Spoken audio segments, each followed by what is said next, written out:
నేపథ్యంలో ఈ రెండింటికి కూడా సమగ్రమైన సాక్ష్యాలు ఆధారాలతో ప్రజల ముందు ఉంచే కార్యక్రమం చేస్తాం. ఇక నెక్స్ట్ వీక్ వచ్చేసరికి బీసీల రిజర్వేషన్ల అంశము, రాష్ట్రంలో వ్యవసాయం, కరువు, సంక్షోభం, వీటికి సంబంధించిన విషయాలు, విచ్చలవిడిగా పోలీసులే గంజాయి అమ్మడం, పోలీసులే గంజాయితో దొరకడం, ఇటువంటి సబ్జెక్ట్స్ అన్నీ కూడా మళ్ళీ రేపు బుధవారం, నెక్స్ట్ బుధవారం మళ్ళీ వీటికి సంబంధించిన ప్రెస్ మీట్లు, మళ్ళీ వీటికి సంబంధించిన విషయాలు అడ్రస్ చేస్తాం.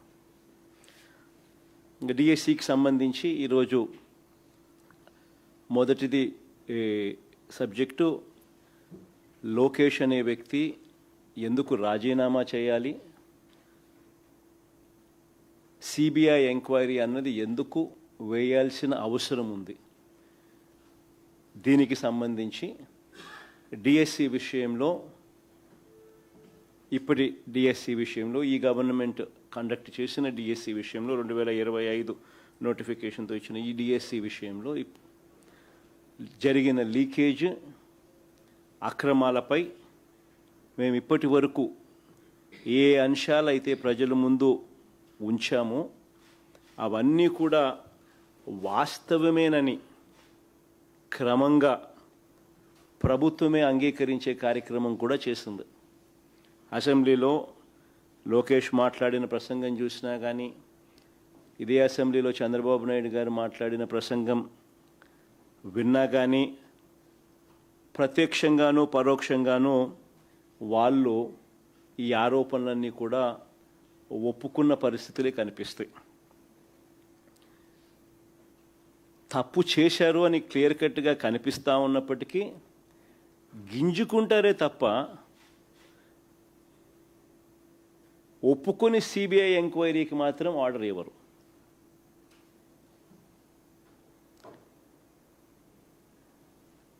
ఎలా తయారైపోయిందనంటే అసెంబ్లీ ప్రతిపక్ష పార్టీ అయిన ఉన్న ఏకైక ప్రతిపక్ష పార్టీ మేము. మాకు ప్రతిపక్ష పార్టీ కింద మమ్మల్ని యాక్సెప్ట్ చేస్తే మాకు ప్రతిపక్ష హోదా ఇవ్వాల్సి వస్తుంది. సో ఆ ప్రతిపక్ష నాయకుడు, ఆ ప్రతిపక్ష పార్టీకి ఎంతమంది అన్నా ఎమ్మెల్యేలు ఉండని, ఆ ప్రతిపక్షానికి ఒక ప్రతిపక్షం అన్నది యాక్సెప్ట్ చేస్తే ఆ ప్రతిపక్షానికి ఒక నాయకుడు వస్తాడు. ఆ నాయకుడికి యాక్సెప్ట్ చేస్తే, ప్రతిపక్షం అన్న పార్టీ కింద యాక్సెప్ట్ చేస్తే ఆ ప్రతిపక్ష పార్టీ నాయకుడిని కూడా యాక్సెప్ట్ చేయాలి. నాయకుడిగా ప్రతిపక్ష పార్టీ నాయకుడిగా యాక్సెప్ట్ చేస్తే సభా సమయంలో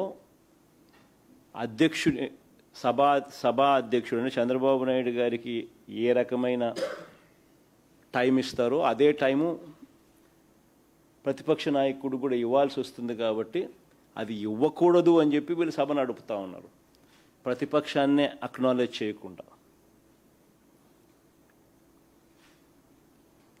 ఇలాంటి పరిస్థితులు అసెంబ్లీలో ఎలా జరుగుతూ ఉందంటే, ప్రత్యర్థి జట్టు లేని చోట బౌలింగు, ఫీల్డింగ్ కూడా లేకుండా తండ్రి కొడుకులు ఇద్దరు మాత్రమే బ్యాటింగ్ చేస్తూ ఉన్నారు. బ్యాటింగ్ చేసి వీళ్ళందరికీలే బ్రహ్మాండంగా బ్యాటింగ్ చేసినామని వీళ్ళందరికీలే కితాబిచ్చుకుంటా ఉన్నారు. నిజంగా ఆశ్చర్యం కలిగించే విషయం ఏంటంటే, అసెంబ్లీలో ఈ మాదిరిగా బ్యాటింగ్ చేస్తారు కానీ పక్కన మండలిలో 4 రోజుల నుంచి స్తంభింపజేస్తూ ఉన్నారు. ఇదే డిఎస్సి అనే సబ్జెక్టు మీద చర్చ జరగాలి అని, లోకేష్ రాజీనామా చేయాల్సిన అవసరం ఏముంది అని చెప్పడానికి సాక్ష్యాలు ఆధారాలతో వాళ్ళు రెడీగా ఉంటూ, సిబిఐ ఎంక్వైరీ వేయాల్సిన అవసరం ఎందుకుంది అని చెప్పడానికి వాళ్ళు సిద్ధంగా ఉంటూ, సాక్ష్యాలు ఆధారాలతో రెడీగా, పక్కన కౌన్సిల్లో మాత్రం డిస్కషన్ చేయరు, డిస్కషన్లోకి రానిరు.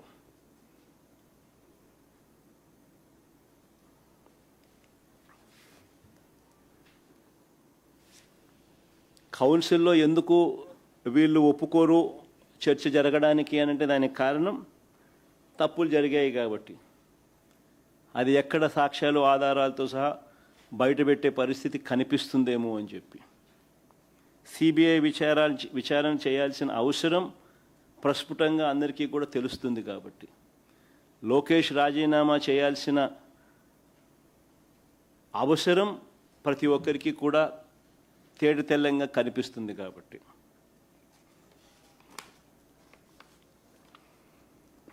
ఇక ఎలాగో వీళ్ళెట్టా చర్చ చేయరు, కౌన్సిల్లో అవకాశం కూడా రానికుండా చేస్తూ ఉన్న నేపథ్యంలో ఒకసారి నాణ్యానికి ఇటువైపున ఎందుకు లోకేష్ అనే వ్యక్తి రాజీనామా చేయాల్సిన అవసరం ఉంది? ఎడ్యుకేషన్ మంత్రిగా ఉన్నాడు కాబట్టి ఎందుకు సిబిఐ ఎంక్వైరీ అవసరం ఉంది ఈ సబ్జెక్ట్ మీద అన్న వివరాలు లేక ఒకసారి వెళ్దాం. పాయింట్ నెంబర్ 1 క్లుప్తంగా పాయింట్ల ప్రకారమే పోదాం, క్లుప్తంగా చెప్తాను పాయింట్ల ప్రకారమే. పాయింట్ నెంబర్ 1, డిఎస్సి పరీక్షల ప్రశ్నల తయారీ. డిఎస్సి పరీక్షల ప్రశ్నల తయారీ ఒక అంశం, పరీక్ష నిర్వహణ అన్నది రెండో అంశం. ఈ రెండు కూడా ఒకే అధికారి చేతిలో పెట్టినట్టు లోకేష్ స్వయంగా యాక్సెప్ట్ చేస్తాడు. అసెంబ్లీలోనే యాక్సెప్ట్ చేయడమే కాకుండా తప్పేముంది అంటూ దబాయించినాడు. తప్పేముంది అని అంటూ ఏకంగా దబాయించినాడు. ఒకసారి ఆయన అన్న మాటలు కూడా ఒకసారి ప్లే చేద్దాం, ఒకసారి వినండి ఒకసారి అందరూ కూడా. ప్లే చేయమా ఒకసారి. ప్రభుత్వ ఉద్యోగం ఇచ్చిన ఘనత ప్రజాప్రభుత్వం అధ్యక్ష.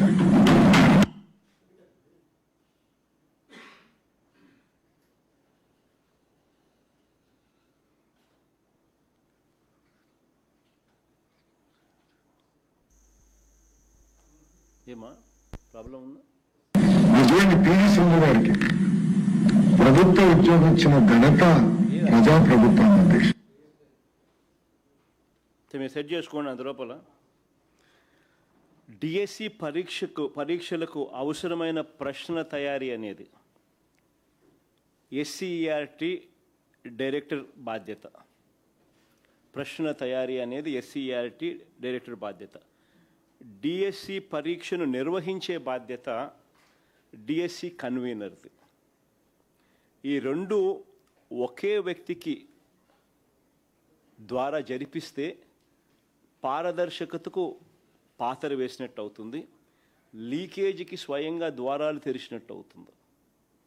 అంటే పరీక్ష ప్రశ్నల తయారీకి ఒకంతోనే చేయిస్తూ ఉన్నారు, పరీక్ష నిర్వహణ చేసే కార్యక్రమం కూడా సేమ్ వ్యక్తితోనే చేస్తూ ఉన్నారు.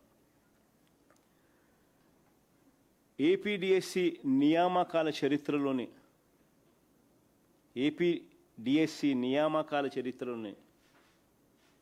ఏపీపీఎస్సి నియామకాల చరిత్రలోనే ఈ రెండు బాధ్యతలు ఎప్పుడూ కూడా ఒకే వ్యక్తికి అప్పగించిన చరిత్ర ఆంధ్ర రాష్ట్రంలో ఇంతవరకు ఎప్పుడూ లేదు.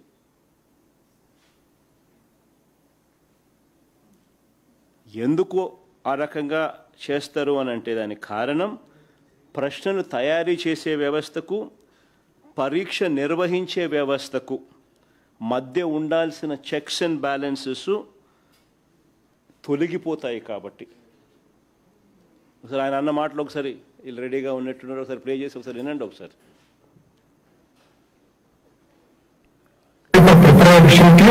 డిఎస్సి కన్వీనర్ అంటే ఎగ్జామినేషన్ కండక్ట్ చేసేవారు ఒకే ఆఫీసర్కి ఇచ్చారు అనేది మొదటి ఆరోపణ.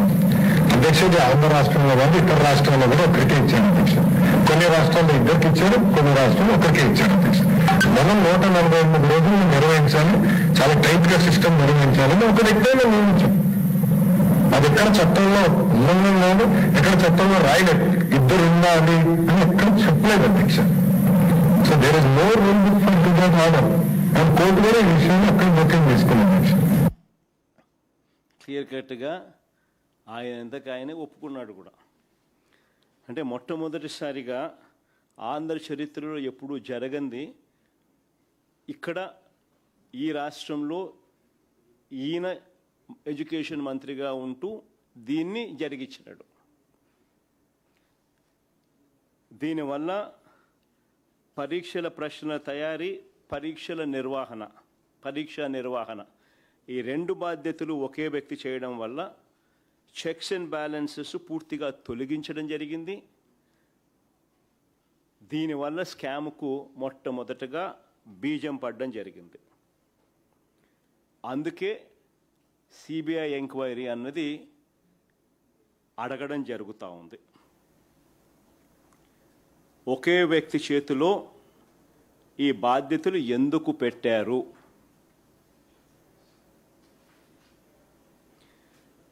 ఇలా చేసినందువలన చెక్స్ అండ్ బ్యాలెన్సెస్ లేకుండా పోయి లీకేజీకు ద్వారాలు తెరిచినారు కాబట్టి.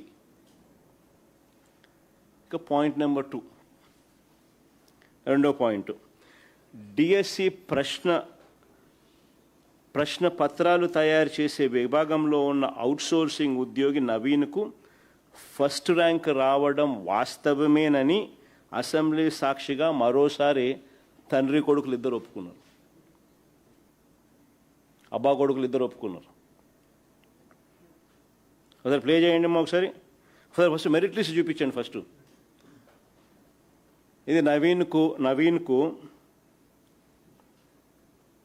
ఫస్ట్ ర్యాంక్ వచ్చిన నవీన్కు సంబంధించిన మెరిట్ లిస్టు. నెంబర్ 1 ర్యాంక్లో నవీన్ అక్కడ కనిపిస్తున్నారు చూడండి, ఫస్ట్ ర్యాంకు. ఇదే నవీన్కు మళ్ళీ మెరిట్ లిస్ట్ మార్చేసి నవీన్ పేరు తీసేసిన సెకండ్ మెరిట్ లిస్ట్ ఒకసారి చూపించండి. నవీన్ పేరు తీసేసిన సెకండ్ మెరిట్ లిస్ట్ పబ్లిష్ చేసినారు. ఫస్ట్ మెరిట్ లిస్ట్లో నవీన్ పేరు ఉంటుంది. వెంటనే నవీన్ తప్పించే కార్యక్రమం చేసి నవీన్ పేరు తీసేసి నవీన్ పేరు లేకుండా సెకండ్ మెరిట్ లిస్ట్ రిలీజ్ చేసినారు.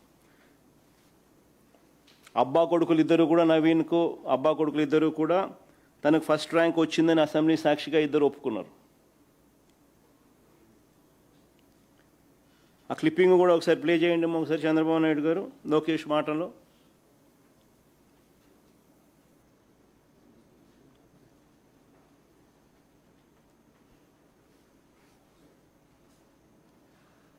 క్వశ్చన్ పేపర్ ప్రిపరేషన్ లో ఉన్నాడు, అతను ఫస్ట్ ర్యాంక్ వచ్చింది అని వాళ్ళు ఆరోపణ చేశారు.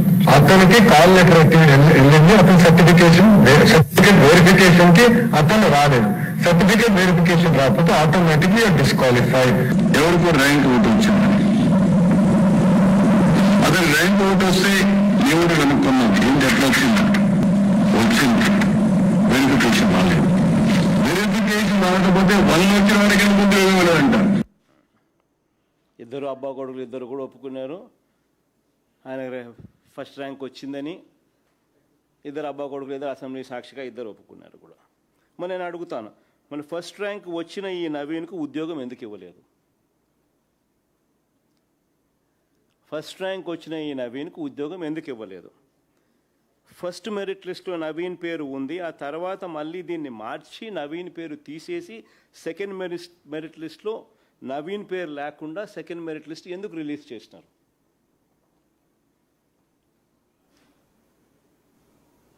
చంద్రబాబు నాయుడు గారు ఆయన కొడుకు ఏమంటారు? అబ్బా కొడుకులు ఇద్దరు నవీన్కి ఎందుకు ఉద్యోగం ఇవ్వలేదు అని అంటే ఏమంటారు? సర్టిఫికెట్ల వెరిఫికేషన్కు నవీన్ రాలేదు కాబట్టి ఉద్యోగం ఇవ్వలేదట. అదే కదా విన్నారు మీరు ఎంతగా? అదే కదా మీరు అంతా విన్నారు కూడా. సర్టిఫికెట్ల వెరిఫికేషన్కు రాకపోతే ఎవరికైనా ఉద్యోగం ఎట్టిస్తాము, రాలేదు కాబట్టి ఇవ్వలేదంట. మరి ఇదే వాస్తవం అయితే మరి నవీన్ అనే క్యాండిడేట్ కోర్టుకు ఎందుకు పోయినాడు? మరి ఇదే వాస్తవం అయితే నవీన్ అనే వ్యక్తి కోర్టుకు ఎందుకు పోయినాడు? నవీన్ అనే వ్యక్తి కోర్టుకు పోయి క్యాండిడేట్ నవీన్ తన ఐడిని బ్లాక్ చేశారని, కాల్ లెటర్ తనకు పంపలేదని కోర్టుకు పోయినాడు.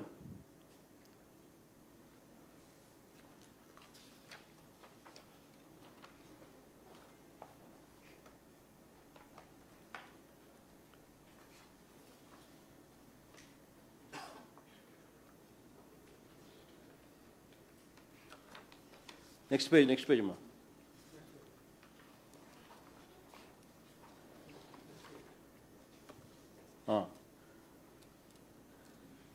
తన డిఎస్సి లాగిన్ బ్లాక్ అయిందని విద్యాశాఖకు మెయిల్ పెట్టిన Naveen. I am Naveen, Mega DSC so and so. Login is not login from 26/8/2025 to till now 3/9/2025, so I could not receive the call letter.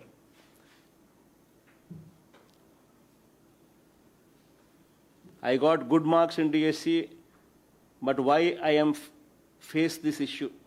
ఆ పిల్లోడు పాపం వచ్చారు ఇంగ్లీష్లో, ఆ పిల్లోడు పాపం letter రాసినాడు. This particular reason I lost my job. Please unblock and send the call letter on third verification. This is final chance of my life. Please provide my call letter and candidate login. DSC login block అయింది అని విద్యాశాఖకు mail పెట్టిన నవీన్.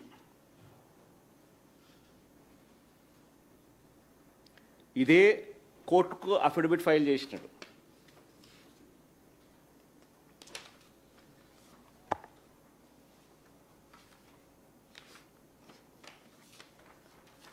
ఇదే నవీనే కోర్టుకు ఇదే మాదిరిగానే file చేసినాడు.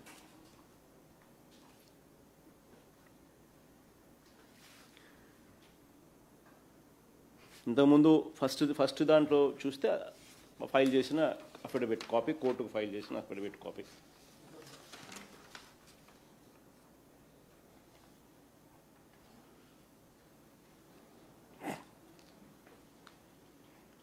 ఆ కాపీలోనే తను సంతకాలు పెట్టి కూడా దాని తర్వాత సబ్సిక్వెంట్గా దాని కాపీలోనే పెట్టి ఇచ్చినాడు.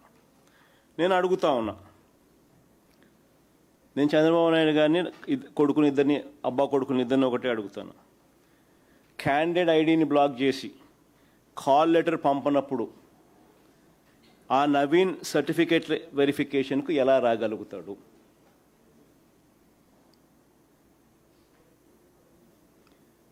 ఇదే విషయాలను ఆధారాలతో అతను కోర్టులో అఫిడవిట్ వేశాడు కదా. వీటికి అసెంబ్లీలో అబ్బా కొడుకులు ఎందుకు సమాధానం చెప్పలేదని అడుగుతా ఉన్నా. వెరిఫికేషన్కి రాకపోతే ఎలా ఇస్తామని అంటాడే తప్ప, వీళ్ళు ఐడిని బ్లాక్ చేశారని కానీ, వీళ్ళు కాల్ లెటర్ పంపలేదని కానీ, అందుకనే నవీన్ అనే వ్యక్తి వెరిఫికేషన్కు రాలేకపోయాడని కానీ, అందుకనే నవీన్ అనే వ్యక్తి తనకు అన్యాయం జరిగింది న్యాయం చేయమని చెప్పి కోర్టులో అఫిడవిట్ వేసాడని కానీ, కోర్టులో ఫైల్ చేసాడని కానీ ఎందుకు అబ్బా కొడుకులు అసెంబ్లీలో చెప్పలా?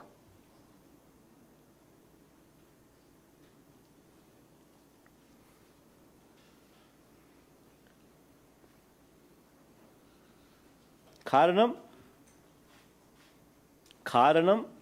ఎందుకు చెప్పలేదంటే, కారణం నవీన్ అవుట్సోర్సింగ్ ఉద్యోగి అని merit list 1, merit list 2, first merit లిస్ట్లో నవీన్ పేరు ఉంది, సెకండ్ మెరిట్ లిస్ట్లో నవీన్ పేరు తీసేసి సెకండ్ మెరిట్ లిస్ట్ పబ్లిష్ చేసినారు. ఎందుకు చేసినారు? ఎందుకు అసెంబ్లీలో అబద్ధాలు ఆడుతూ ఉన్నారు? కారణం నవీన్ అవుట్సోర్సింగ్ ఉద్యోగి కాబట్టి, ఆయనకు క్వశ్చన్ బ్యాంక్ యాక్సెస్ ఉంది కాబట్టి, పరీక్షల్లో ఫస్ట్ ర్యాంక్ వచ్చిందని తేటతెల్లంగా కనిపిస్తూ ఉంది కాబట్టి, లీకేజ్ జరిగింది కాబట్టి, దాచిపెట్టాలి కాబట్టి, అతనికి ఉద్యోగం ఇస్తే గోల్ అవుతుంది కాబట్టి,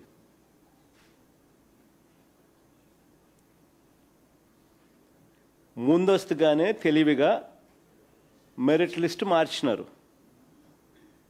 మెరిట్ లిస్ట్లో ఆయన పేరు తొలగించినారు.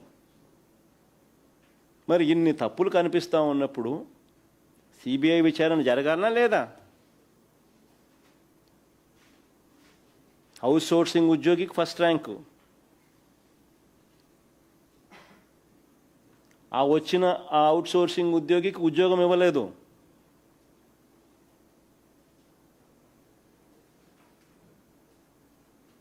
తన ఐడిని బ్లాక్ చేసినారు. తన కాల్ లెటర్ పంపలేదు. మెరిట్ లిస్ట్లో ఫస్ట్ మెరిట్ లిస్ట్లో తన పేరు ఉంది, సెకండ్ మెరిట్ లిస్ట్లో తన పేరు తీసేసినారు.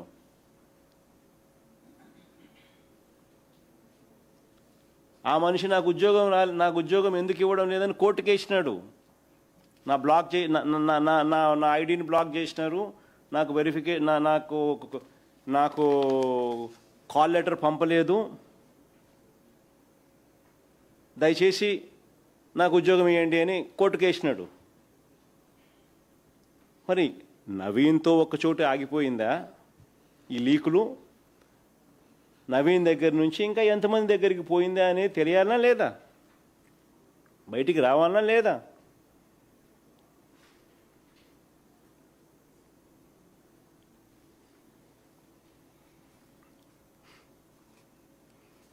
మరి సిబిఐ దర్యాప్తు జరిగితేనే కదా ఇవన్నీ తెలిసేది. మూడో పాయింట్, ఇది చాలా ఇంపార్టెంట్ పాయింట్. మూడో పాయింట్, చంద్రబాబు నాయుడు గారు ఆయన కొడుకు, అబ్బా కొడుకులు ఇద్దరూ అంగీకరించిన మరో విషయం, డిఎస్సి పరీక్ష రాయకుండానే, ఇది చాలా ఇంపార్టెంట్ విషయం, మొట్టమొదటిసారి రాష్ట్ర చరిత్రలో ఎప్పుడూ జరగల, బహుశా దేశంలో కూడా ఎప్పుడైనా జరిగిందో లేదో నాకు తెలియదు. డిఎస్సి పరీక్ష రాయకుండానే, చరిత్రలో ఎప్పుడు జరగని విధంగా, అసలు పరీక్ష రాయకుండానే స్పోర్ట్స్ కోటా పేరిట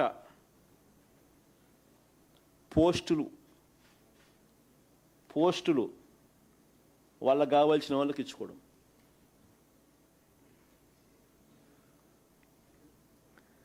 దీనికోసం జీవోలు జారీ చేశారని ఇద్దరు అబ్బా కొడుకులు ఒప్పుకున్నారు.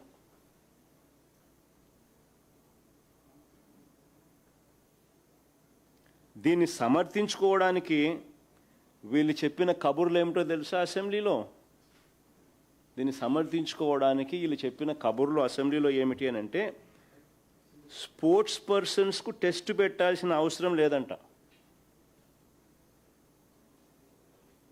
వీళ్ళు చెప్పిన మాటలు అసెంబ్లీలో, స్పోర్ట్స్ పర్సన్స్కు టెస్టులు పెట్టాల్సిన అవసరం లేదంట.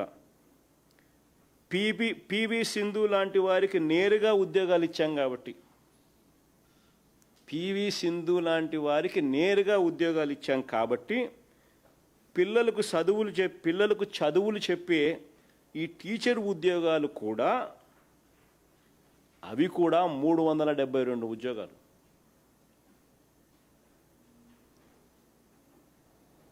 అలాగే సింధులాగానే ఇచ్చారంట. దానికి దీనికి పొందన పెట్టినారు. ఒక్కసారి వాళ్ళు ఏమన్నారో, ఇద్దరు అబ్బా కొడుకులు ఏమన్నారో ఒకసారి ప్లే చేయండి అమ్మా ఒకసారి.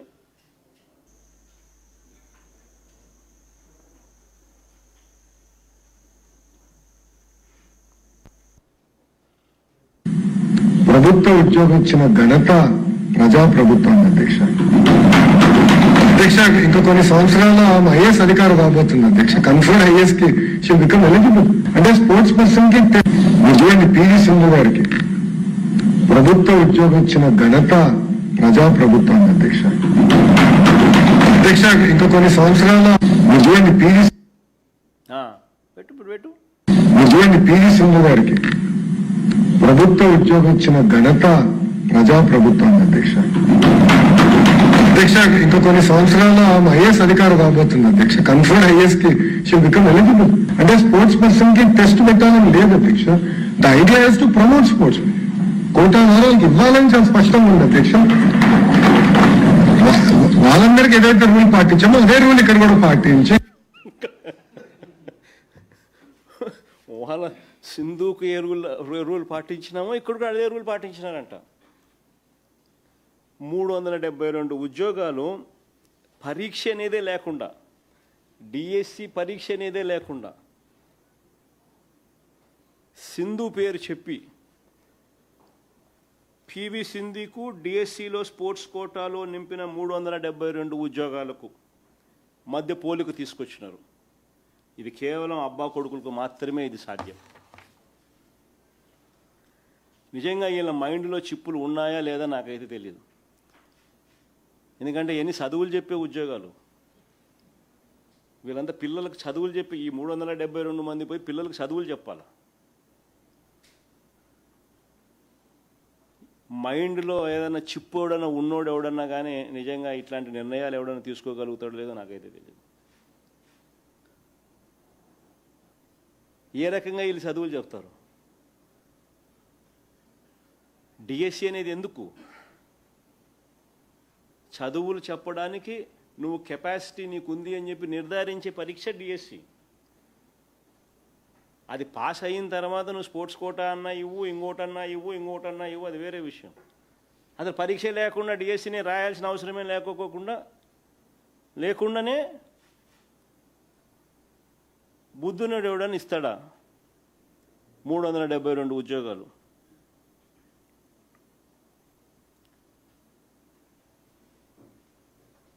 నేను అడుగుతా ఉన్నా, అసలు పివి సింధుకు ఈ 372 మంది ఉద్యోగాలకు స్పోర్ట్స్ కోటాలు ఇచ్చిన దానికి ఎలా పోలిక తేగలుగుతారని అడుగుతా ఉన్నా. పివి సింధు అనేది ఒక ఎక్సెప్షనల్ కేసు. పివి సింధు అనేది ఒక ఎక్సెప్షనల్ కేసు. 2016 రియో ఒలింపిక్స్లో సిల్వర్ మెడల్ సాధించింది. 2020లో టోక్యో ఒలింపిక్స్లో బ్రాంజ్ మెడల్ సంపాదించారు. బ్యాడ్మింటన్ వరల్డ్ ఫెడరేషన్ ఛాంపియన్షిప్ సంపాదించింది. కామన్వెల్త్ గేమ్స్, ఏషియన్ గేమ్స్, ఇలా చాలా ఇంటర్నేషనల్ టోర్నీస్లో ఆమె విజయాలు సాధించింది, మెడల్స్ తీసుకొచ్చింది. ఇలాంటి సింధు లాంటి వాళ్లకు ఒక ప్రత్యేక పాలసీ ఉంది, వేరే పాలసీ. ఎక్సెప్షనల్ టాలెంట్, ఎక్సెప్షనల్గా వీళ్ళు పర్ఫామ్ చేసిన పరిస్థితులలో, ఇంటర్నేషనల్ టోర్నమెంట్స్లో పార్టిసిపేట్ చేసిన పరిస్థితుల్లో, international gold medals, silver medals, bronze medals వచ్చిన పరిస్థితులలో ఇటువంటి ఎక్సెప్షనల్ పీపుల్స్కు ది సపరేట్ పాలసీ. ఆ పాలసీ అది చూడండి ఒకసారి. వాళ్ళు డిస్ప్లే చేసిన పాలసీ 10/12/2024 ఎప్పటి నుంచో ఉంది, డిస్ప్లే చేసినారు. 10/12/2024 జియో నెంబర్ 18. ఏది? ఒలింపిక్స్.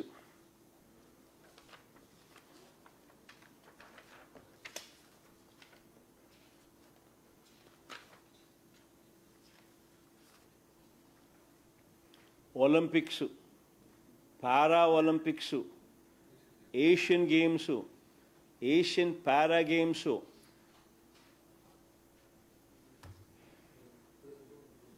సరే పేపర్ మా సరే పేపర్ ఇదైతే ఎక్కడుంది పెట్టలా? 4 years వరల్డ్ కప్ ఛాంపియన్షిప్, ఇంకా Commonwealth Games, Commonwealth para Games, world cup championship, 4 years Asian championship, national games, SAAP coaches. అంటే ఇలాంటి గేమ్స్కు, ఇలాంటి ఎక్సెప్షనల్ టాలెంట్స్కు పాలసీ ఉంది. వీళ్ళకు ఈ రిక్రూట్మెంట్కు పోలిక తీసుకొస్తాడు చంద్రబాబు నాయుడు. నేను అడుగుతా ఉన్నా, ఇదే చంద్రబాబు నాయుడు అబ్బా కొడుకుని ఇద్దరిని అడుగుతా ఉన్నా.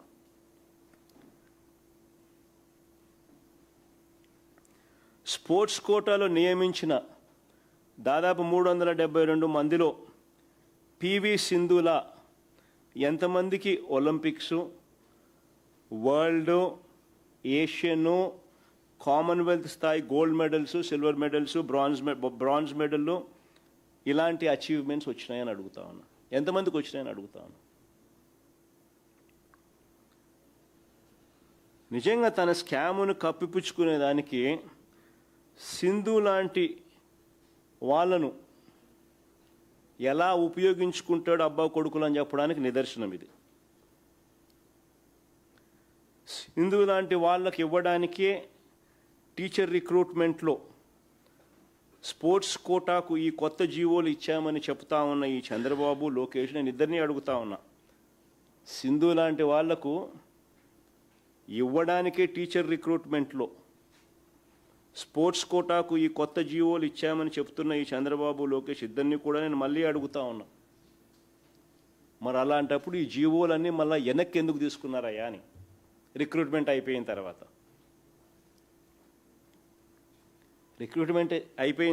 వెనక్కి ఎందుకు తీసుకున్నారని అడుగుతా ఉన్నా. వాస్తవాలు ఏమిటనంటే వీళ్ళ మనుషులకు టీచర్ ఉద్యోగాలు అమ్ముకోవడానికి స్పెషల్గా జీవో నెంబర్ 4, జీవో నెంబర్ 47 ఇచ్చి గేట్లు ఎత్తారు. స్పెషల్గా ఈ జీవోలు తీసుకొచ్చినారు. వీళ్ళ మనుషులకు టీచర్ ఉద్యోగాలు అమ్ముకోవడానికి జీవో నెంబర్ 4, జీవో నెంబర్ 47 ఇచ్చి గేట్లు ఎత్తారు. జీవో నెంబర్ 4, జీవో నెంబర్ 47 చూస్తే Andhra Pradesh in direct recruitment without the requirement of competitive exams across government departments. Without the requirement of competitive exams. GO number 4 dated 19/4/2025. GO number 47 dated 19/4/2025. Without the requirement of competitive exams across government departments. అంటే గేట్లు ఎత్తారు. వాళ్ళ మనుషులకు teacher ఉద్యోగాలు అమ్ముకోవడానికి స్పెషల్గా GO number 4, GO number 47 ఇచ్చి గేట్లు ఎత్తినారు. ఎత్తిన తర్వాత పని పూర్తి చేసిన తర్వాత 372 మందికి ఉద్యోగాలు ఇచ్చుకున్న తర్వాత జీవో నెంబర్ 23, జీవో నెంబర్ 56 ఇచ్చి మళ్ళీ గేట్లు మూసేశారు. జీవో నెంబర్ 23, జీవో నెంబర్ 56 ఈ రెండు కూడా తీసి ఈ రెండు ఇచ్చి మళ్ళీ గేట్లు మూసేసినారు. ఈ రెండిట్లో ఏమని రాసినారు చూడు, amendments. GO number 23 and GO number 56 దీంట్లో amendments. Sports persons who qualify in the prescribed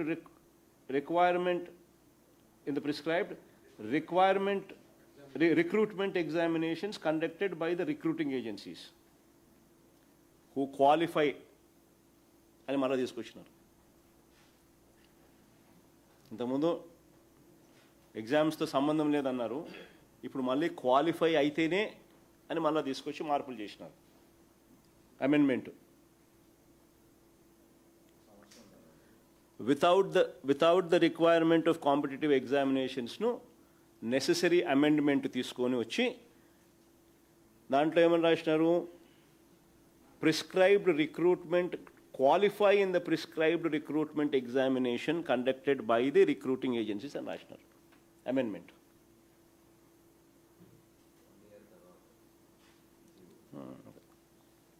Confusion.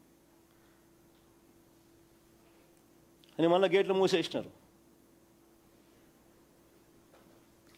నేను అడుగుతా ఉన్నా, ఒకవైపు సింధు పేరు చెప్పి మరోవైపు వీళ్ళ అబద్ధాలు ఏ స్థాయిలో ఉన్నాయి అని అంటే ఇది వెరీ ఇంపార్టెంట్. అసలు వీళ్ళ అబద్ధాలు అనేది నిజంగా ఏ స్థాయిలో ఉన్నాయి అని అంటే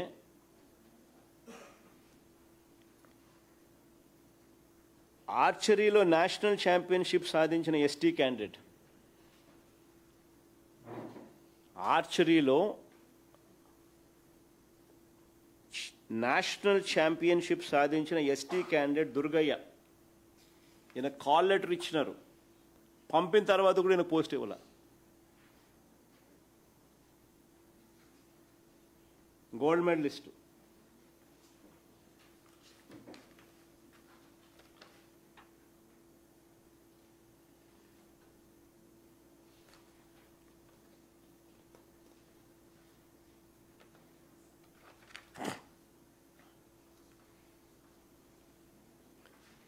దుర్గయ్య ఆర్చరీలో గోల్డ్ మెడలిస్ట్, నేషనల్ ఛాంపియన్షిప్ సాధించిన ఎస్టీ క్యాండిడేట్ దుర్గయ్య కూడా కాల్ లెటర్ వచ్చింది. కాల్ లెటర్ కూడా చూపించమని కొంచెం, కాల్ లెటర్ కూడా gold medalist. 32nd national games 2000 ఎన్నికి 32nd national games 2002 Hyderabad and Visakhapatnam 13 to 22 December 2002. Durgaiah gold medalist archery ఆయనకు వచ్చిన కాల్ లెటర్ చూపించమా. ఆయనకు ఇచ్చిన కాల్ లెటర్ 1:1 నిష్పత్తిలో కాల్ లెటర్ పిలిచినారు. ఉద్యోగం రాలా. ST candidate Durgaiah.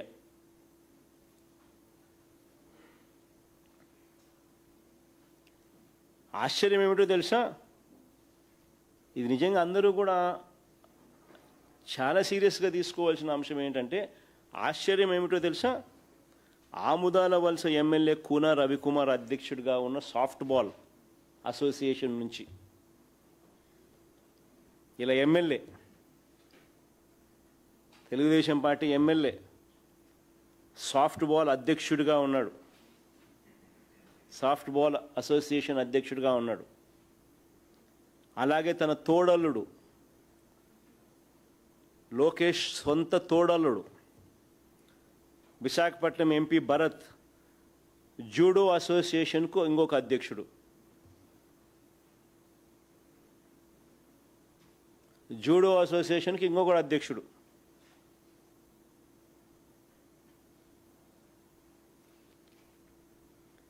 వీళ్ళు ఇచ్చే పార్టిసిపేషన్ సర్టిఫికెట్స్ ఆధారంగా,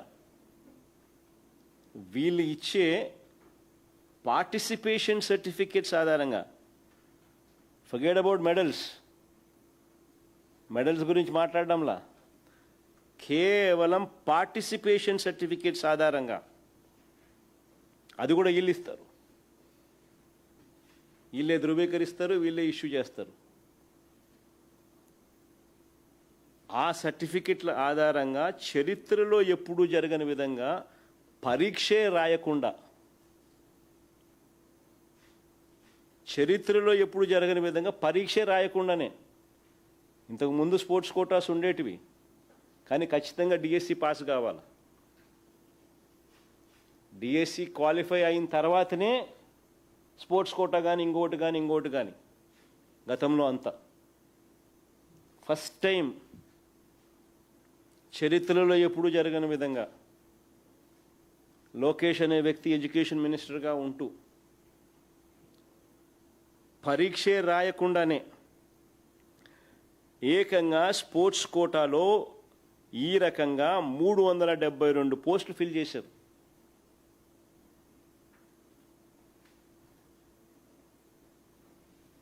కేవలం పార్టిసిపేషన్ సర్టిఫికెట్ల ఆధారంగా.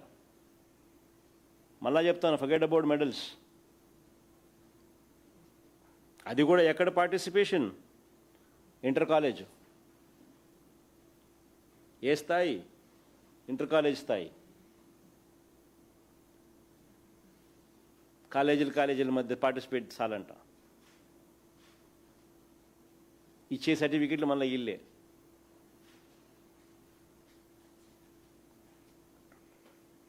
గతంలో ఏ స్పోర్ట్స్ కోటా అయినా ఖచ్చితంగా డిఎస్సి పరీక్ష పాస్ అయితేనే దాని తర్వాతే ఏదైనా కానీ ఉద్యోగం అంటే. ఇప్పుడు చంద్రబాబు లోకేష్ పరిపాలనలో మాత్రమే ఏ ఎగ్జాము లేకుండానే కేవలం పార్టిసిపేషన్ సర్టిఫికెట్ అని వీరిచ్చే సర్టిఫికెట్ల ఆధారంగానే ఉద్యోగాలు ఇస్తూ ఉన్నారు. ఇంకా ఆశ్చర్యం ఏమిటో తెలుసా, ఈ 372 ఉద్యోగాలు ఇచ్చేసిన తర్వాత పని అయిపోయిన తర్వాత మళ్ళీ గవర్నమెంటే ఈ జీవోలను రద్దు చేసింది. పని అయిపోయిన తర్వాత 372 మందిని రిక్రూట్ చేసిన తర్వాత ఇదే గవర్నమెంటే మళ్ళీ ఈ జీవోలను రద్దు చేసింది.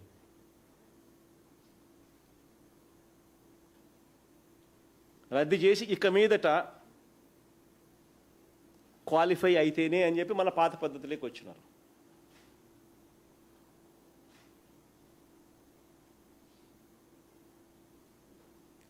నిజంగా ఈ మాదిరిగా జీవో నెంబర్ 447 ఎందుకు ఇచ్చినారు? పని అయిపోయిన తర్వాత మళ్ళీ జీవో నెంబర్ 23 and 56 ఎందుకు ఇచ్చినారు? దీని మీద సిబిఐ ఎంక్వైరీ జరగాల్సిన అవసరం ఉందా లేదా? ఏకంగా జీవోలు ఇచ్చే స్థాయిలోకి స్కామ్ పోయింది అని అంటే ఏకంగా పై నుంచి కింది దాకా అందరు ఉన్నట్టా లేరా?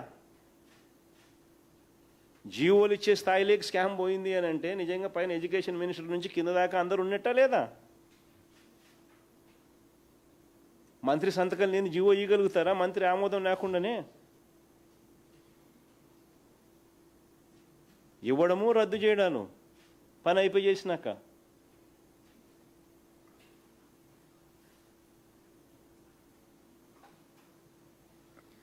ఇక పాయింట్ నెంబర్ 4 స్పోర్ట్స్ కోటా పేరిట టీచర్ పోస్టుల అమ్మకాలు బేరసారాలు చేసినట్టుగా ఆడియో వీడియో కాల్స్ బయటకు వచ్చినట్టుగా అసెంబ్లీలో ఇద్దరు అబ్బా కొడుకులు ఒప్పుకున్నారు. ఇద్దరు అసెంబ్లీలో ఒప్పుకున్నారు. స్పోర్ట్స్ కోటా పేరిట టీచర్ పోస్టుల అమ్మకాలు బేరసారాలు చేసినట్టుగా ఆడియో వీడియో కాల్స్ బయటకు వచ్చినట్టుగా అసెంబ్లీలో ఇద్దరు ఒప్పుకున్నారు. అదొకసారి ప్లే చేయండి. అసలు అది సోషల్ మీడియాలో వైరల్ అయిన ఆ టేప్స్.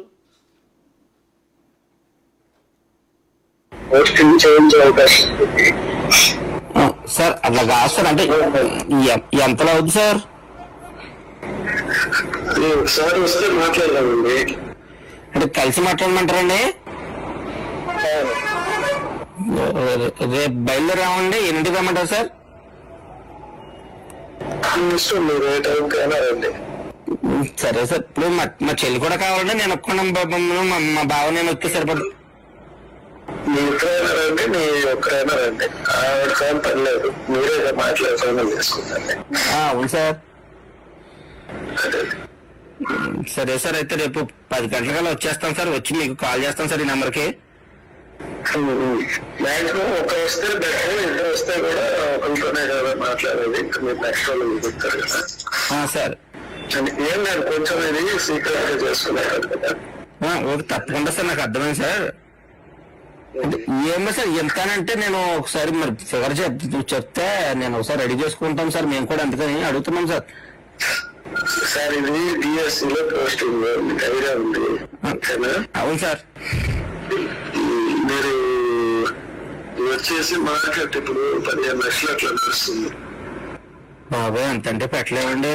ఏంటంటే డైరెక్ట్ గా పోస్టింగ్ ఇవ్వట్లేదు కదా. సరే అందుకన్నా మీరు వచ్చి మాట్లాడితే ఏమన్నా నెగోషియేషన్స్ చేద్దామంటే చేద్దాం. సరే సార్, అయితే ఓకే అండి. మాట్లాడతాను. ఓకేనా? అలాగే అండి. నేను యాక్చువల్ ఏంటంటే నేను ఇప్పుడు టైం తక్కువ ఉంది కాబట్టి ఇంటికే పంపించి మాట్లాడతాను. ఇంట్లోనే మాట్లాడుకుందాం. Okay sir. అలాగే సార్. కొంచెం పర్సనల్ గా వస్తే మాట్లాడుతాం. తప్పకుండా సార్. ఓకే అండి, థ్యాంక్ యూ సార్. కొంచెం పర్సనల్ గా ఇది డిస్కస్ చేసుకోవాలి. లేదండి, చెప్పిందండి మా చెల్లి చెప్పిందండి. పోస్ట్ ఇంపార్టెంట్ కదా సార్. మా ప్రజెంట్ వస్తామండి, చూసుకుంటాం సార్. సరే అండి. మరి క్లియర్ కట్గా వీడియోలో బేరసారాలు చేస్తున్న వ్యక్తి ఫోన్ నెంబర్ అంత స్పష్టంగా కనపడుతుంది. ఆ బేరసారాలు చేస్తూ ఉన్న వ్యక్తి ఫోన్ నెంబర్ అంత స్పష్టంగా క్లియర్ కట్గా వీడియోలో కనిపిస్తూ ఉంది.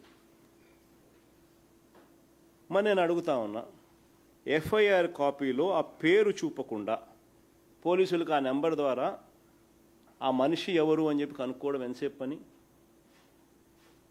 కానీ పోలీసులు ఎఫ్ఐఆర్ రిపోర్ట్లో ఏమని రాసినారు? పేరు చోట ఎఫ్ఐఆర్ కాపీలో పేరు చూపకుండా కేవలం సస్పెక్టెడ్ రాస్తారు. అక్కడ నేమ్ దగ్గర ఎఫ్ఐఆర్ కాపీలో నేమ్ దగ్గర కేవలం సస్పెక్ట్ అని.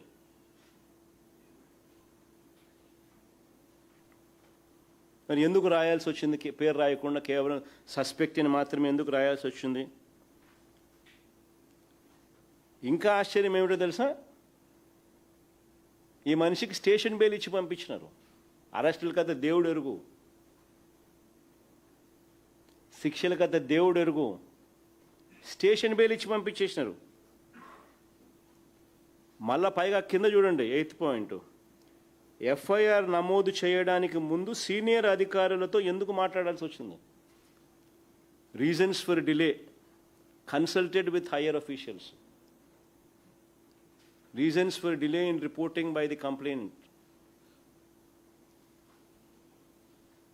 అక్కడ ఏమని రాస్తారు?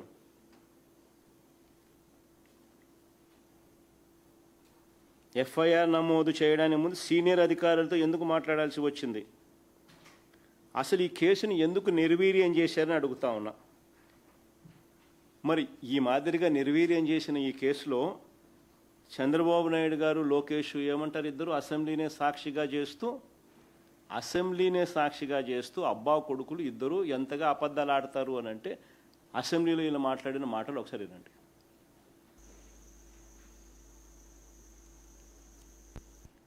ఎంతో సీరియస్ యాక్షన్ తీసుకున్నట్టుగా, ఎంతో సీరియస్గా వాళ్ళని అరెస్ట్ చేసినట్టుగా, వాళ్ళని జడ్జి ముందర ప్రవేశపెట్టినట్టుగా.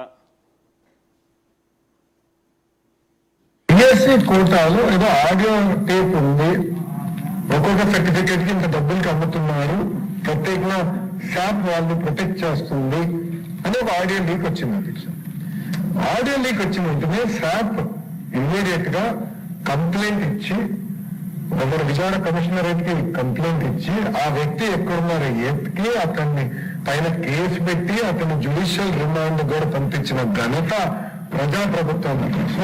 Audio recording DSC sports quota జరిగింది. ఎవడో మహాడుకుంటున్నాడు, వాళ్ళ పైన స్పోర్ట్స్ కౌన్సిల్ అథారిటీని కేసు పెట్టారు, అరెస్ట్ చేశారు. అరెస్ట్ పెడితే బెయిల్లో వచ్చాడు. మరి నిజంగానే అరెస్ట్ చేసినారా? జడ్జి ముందర పెట్టినారా? ఎన్ని నెలలు జైల్లో పెట్టినారని చెప్పి ఒకసారి చూస్తే సిసిటిఎన్ఎస్ అంటే crime and criminal tracking network and systems, state government. Crime and criminal tracking network and systems central government guide లైన్స్లో 2009 నుంచి ఇది ఏ రాష్ట్ర ప్రభుత్వం అయినా కూడా ఇది ఇంప్లిమెంట్ చేయాలి. అంటే ప్రతి ఎఫ్ఐఆర్ దానికి సంబంధించిన మనిషికి ట్రాక్ చేసి crime and criminal tracking network and system CCTNS వీళ్ళు స్వయంగా దాంట్లో రాసినది ఏమని, యెట్ టు బి అరెస్టెడ్. చూడండి ఒకసారి మీరే. మళ్ళీ అక్కడ కూడా ఏం పేరు, సస్పెక్టు, మళ్ళీ పేరు రాయాల. పేరు రాస్తే మళ్ళీ ఎక్కడ ఏమేమి కదులుతాయో అని చెప్పి పేరు రాయాల, suspect, address so and so, మళ్ళీ yet to be arrested status. Date చూపించుమా. 25/8/2025 స్టేషన్ బెయిల్ ఇచ్చి పంపించినారు స్వామి. అరెస్ట్ కదా దేవుడు ఎరుగు. అబ్బా కొడుకులు ఇద్దరు అసెంబ్లీలో అంతగా అబద్ధాలు ఆడుతున్నారు.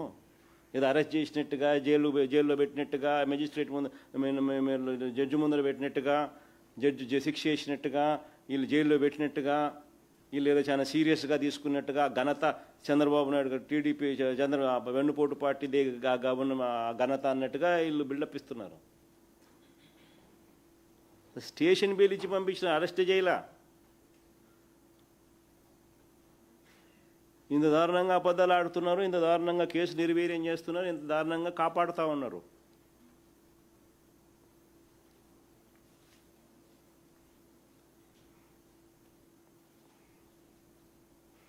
ఈ CCTNS very important document. CCTNS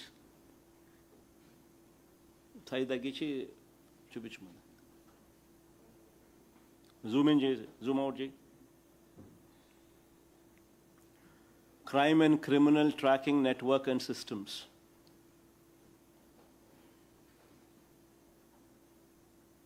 clear కట్గా వీళ్ళే అప్డేట్ చేసి పెట్టిన డాక్యుమెంటు. పరిస్థితి ఇది. ఈ బేరసారాలన్నీ కూడా ఏ స్థాయిలో జరిగాయో చెప్పడానికి ఇంకో ఉదాహరణ కూడా సోషల్ మీడియాలో ఇంకోటి కూడా వైరల్ అవుతా ఉంది. ఒంగోలులో కూడా ఇలాంటి ఘటన జరిగింది.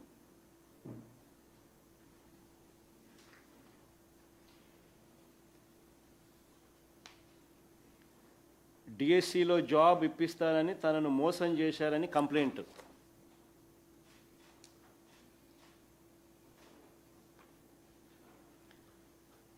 డిఎస్సిలో జాబ్ ఇప్పిస్తారని తనను మోసం చేశారని కంప్లైంట్.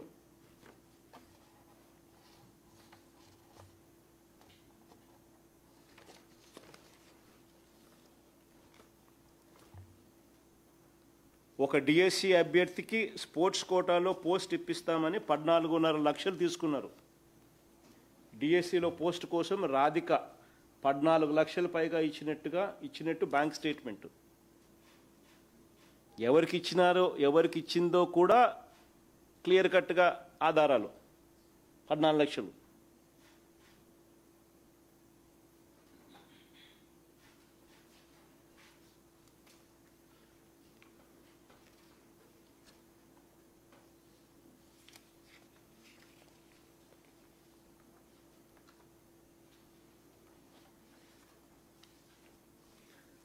ఆమెతో అన్న మాటలు రెఫరెన్స్గా మరో వ్యక్తికి కూడా ఇలాగే చేస్తున్నామని చెప్పారు. రెఫరెన్స్గా చూపిన వ్యక్తికి పోస్ట్ వచ్చింది, కానీ ఈ అమ్మాయికి పోస్ట్ రాలేదు. మోసపోయాను అని చెప్పి ఎప్పుడైతే తెలుసుకుందో గట్టిగా అడిగితే ఏమన్నారు? గట్టిగా అడిగితే కొన్ని కారణాల వల్ల ఇవ్వలేకపోయినాము, ఏపీ టూరిజంలో మరో ఉద్యోగం ఇస్తామంటూ మభ్యపెట్టారు. కానీ ఈమె రెఫరెన్స్గా ఎవరైతే వాళ్ళు చెప్పినారో ఆ వ్యక్తికి ఉద్యోగం వచ్చింది. రెఫరెన్స్గా మరో వ్యక్తికి కూడా ఇలాగే చేస్తున్నామని చెప్పి వీళ్ళు చెప్పి ఈమె దగ్గర నుంచి డబ్బులు కూడా తీసుకున్నారు. ఆ వ్యక్తికి ఉద్యోగం వచ్చింది.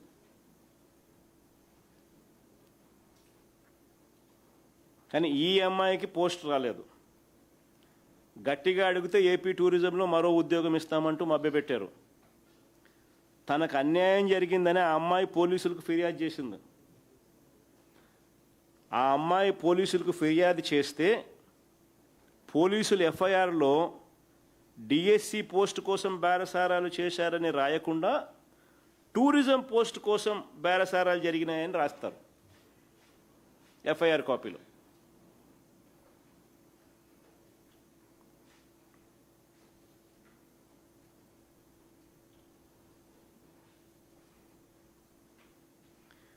గత ఏడాది నవంబర్ 11న ఎఫ్ఐఆర్ నమోదు చేస్తే ఇప్పటి వరకు ఎలాంటి అరెస్టులు లేవు.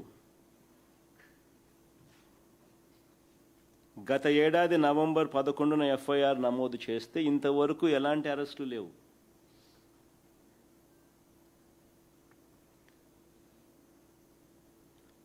తన కంప్లైంట్పై ఎలాంటి యాక్షన్ తీసుకోలేదని ఎస్పీకి కూడా ఫిర్యాదు చేసినా పట్టించుకునే నాతులు లేడు. తన ఫిర్యాదు పట్టించుకోవడం లేదంటూ ఏకంగా ఎస్పీకి ఫిర్యాదు చేసినా కూడా పట్టించుకునే పరిస్థితి లేదు.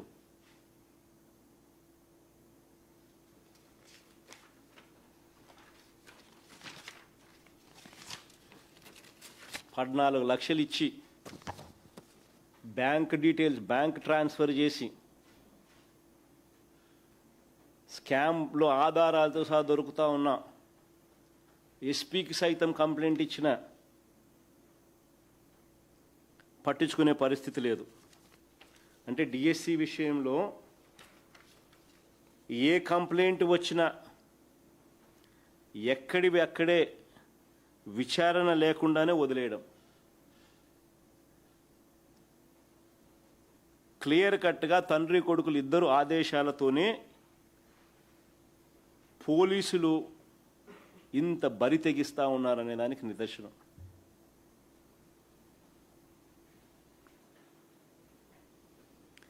లీకేజీ దగ్గర నుంచి స్పోర్ట్స్ కోటా వరకు, ఆపై బేరసారాల వరకు,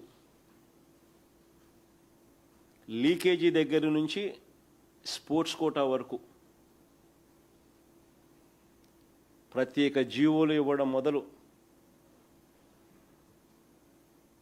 ఆపై బేరసారాల వరకు అన్నీ కూడా సమగ్రంగా పరిశీలించాల్సిన అంశాలు. అవునా కాదా?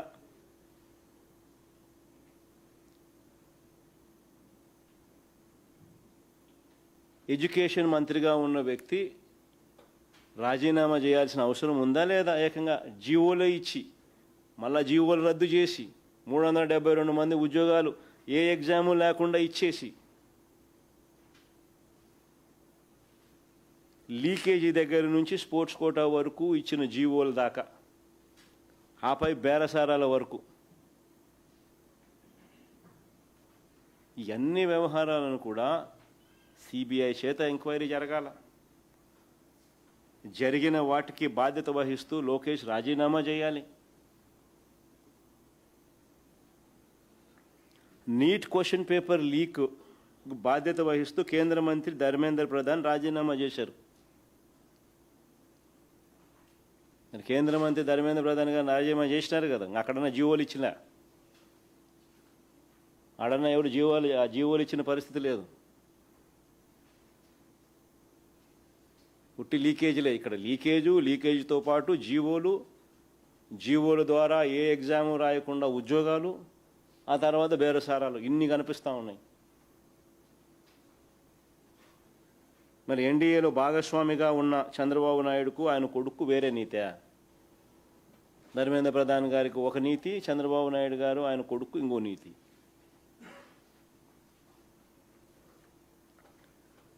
ఇది ఫస్ట్ టాపిక్. రెండో టాపిక్, చంద్రబాబు నాయుడు గారు కొడుకును కాపాడుకునేందుకు ఆయన చేస్తూ ఉన్న వ్యవహారాలలో ఏ రకంగా బురద జల్లుతూ ఉన్నాడు అనేది రెండో టాపిక్.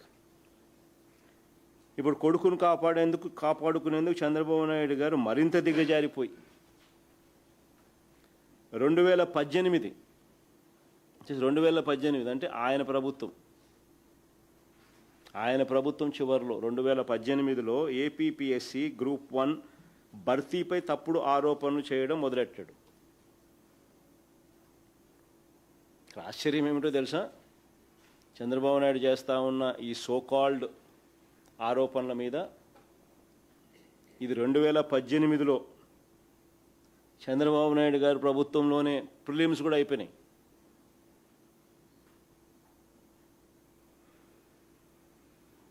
ప్రిలిమ్స్ కూడా ఆయనే చేసినాడు. మేము చేసిన దానిలో ఊరికే మెయిన్స్ కండక్ట్ చేయడమే. సో ఎక్కడొస్తాయండి వెస్టెడ్ ఇంట్రెస్ట్లు ఎవరికైనా కూడా?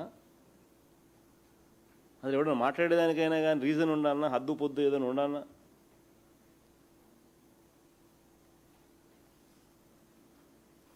మరింత దిగజారిపోయి 2018లో ఏపీపీఎస్సీ గ్రూప్ 1 భర్తీపై తప్పుడు ఆరోపణలు చేయడం మొదలుపెట్టాడు. 163 మంది ఉన్నత ఉద్యోగుల జీవితాలను అతలాకుతలం చేయాలని చంద్రబాబు నాయుడు గారు టార్గెట్గా తీసుకుని వ్యవహరిస్తూ ఉన్నాడు. దీనికి సంబంధించి కొన్ని విషయాలు చెప్పాలి.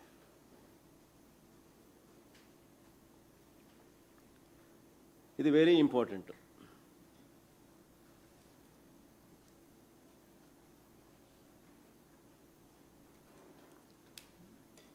అప్పటి ఏపీపీఎస్సీ పరీక్షల్లో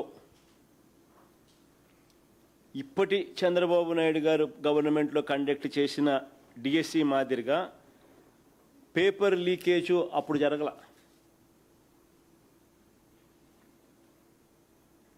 అప్పట్లో చంద్రబాబు నాయుడు కన్ఫ్యూజన్ వద్దు, ఇప్పుడు నేను మాట్లాడేది అప్పుడు గురించి. అంటే మన ప్రభుత్వంలో మన చంద్రబాబు నాయుడు మా మీద చేస్తూ ఉన్న ఆరోపణలను కౌంటర్ ఇస్తున్నా. అంటే మా ప్రభుత్వం అప్పటి ఏపీపీఎస్సీ పరీక్షల్లో ఇప్పుడు చంద్రబాబు నాయుడు మాదిరిగా పేపర్ లీకేజ్ జరగల. ఇప్పటి డిఎస్సి మాదిరిగా ప్రశ్నపత్రాల విభాగంలో పనిచేస్తూ ఉన్న అవుట్సోర్సింగ్ ఉద్యోగులకి ఎవరికి ర్యాంకులు రాలా.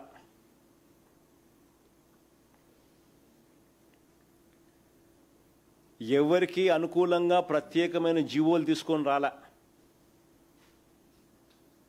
ఎవరికి అనుకూలంగా మేము మా హయాంలో ప్రత్యేకంగా ఎవరికి ఫేవర్ చేయాలని అనుకూలంగా ప్రత్యేకమైన జీవోలు తీసుకొని రాలా. పరీక్షలే రాయకుండా ఎవరికి ఉద్యోగాలు ఇవ్వాల. పరీక్షలే రాయకుండా ఉద్యోగాలు ఎవరికి ఇచ్చిన పరిస్థితి లేదు మా గవర్నమెంట్లో. ఉద్యోగాలు అమ్ముకున్నట్టుగా, డబ్బులు ఇచ్చినట్టుగా, బేరసారాలు చేస్తున్నట్టుగా ఆడియోలు, వీడియోలు ఇలాంటి ఆధారాలు ఏ రోజు కూడా మా ప్రభుత్వ హయాంలో బయటికి రాలా.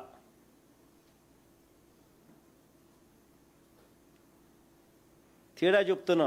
అప్పటికి మా ప్రభుత్వంలో చంద్రబాబు నాయుడు చేస్తూ ఉన్న పిచ్చి ఆరోపణలకు చంద్రబాబు నాయుడు హయాంలో ఇప్పుడు జరిగిన నిజమైన ఈ స్కామ్కు మధ్య తేడా చెప్తా ఉన్నా. బయటకు వస్తున్నదల్లా కేవలం చంద్రబాబు నాయుడు ఆక్రోశం, కొడుకును కాపాడుకోవాలన్న ఆయన ఆరాటం మాత్రమే బయటకు వస్తూ ఉన్నాయి. కొన్ని విషయాలు చెప్తా, కొన్ని ఫ్యాక్ట్స్ లేకపోతాం. దీనికి సంబంధించి కొన్ని ఫ్యాక్ట్స్ లేకపోతాం. చంద్రబాబు నాయుడు గారు ఏదైతే ఆరోపణలు చేస్తూ ఉన్నారో గతానికి సంబంధించి, మా ప్రభుత్వ హయాంలో ఏదైతే సోకాల్డ్ జరిగిందని చెప్పి ఇష్టం వచ్చినట్టుగా ఈయన తప్పుడు ఆరోపణలు ఏదైతే చేసే కార్యక్రమం చేస్తా ఉన్నారో దాని ఫ్యాక్ట్స్ లేకపోతాం. చంద్రబాబు నాయుడు గారు అధికారంలోకి వచ్చిన తర్వాత తొలి ఏడాదిలోనే ఏప్రిల్లోనే ఒక సిట్ వేశాడు. 2025 ఏప్రిల్లోనే చంద్రబాబు నాయుడు గారు అధికారంలోకి వస్తూనే ఒక సిట్ వేసినాడు.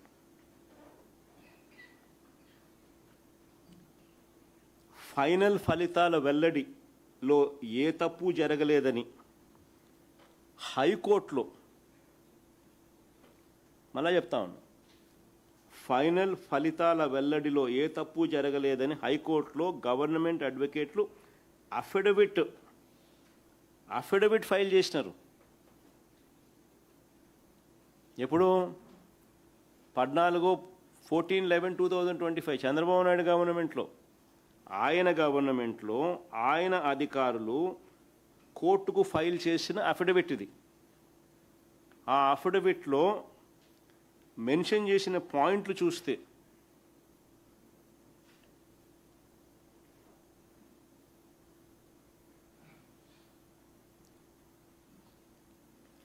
I submit that the manual evaluation camp was conducted in 3 camps, among them 2 in the premises of APPSC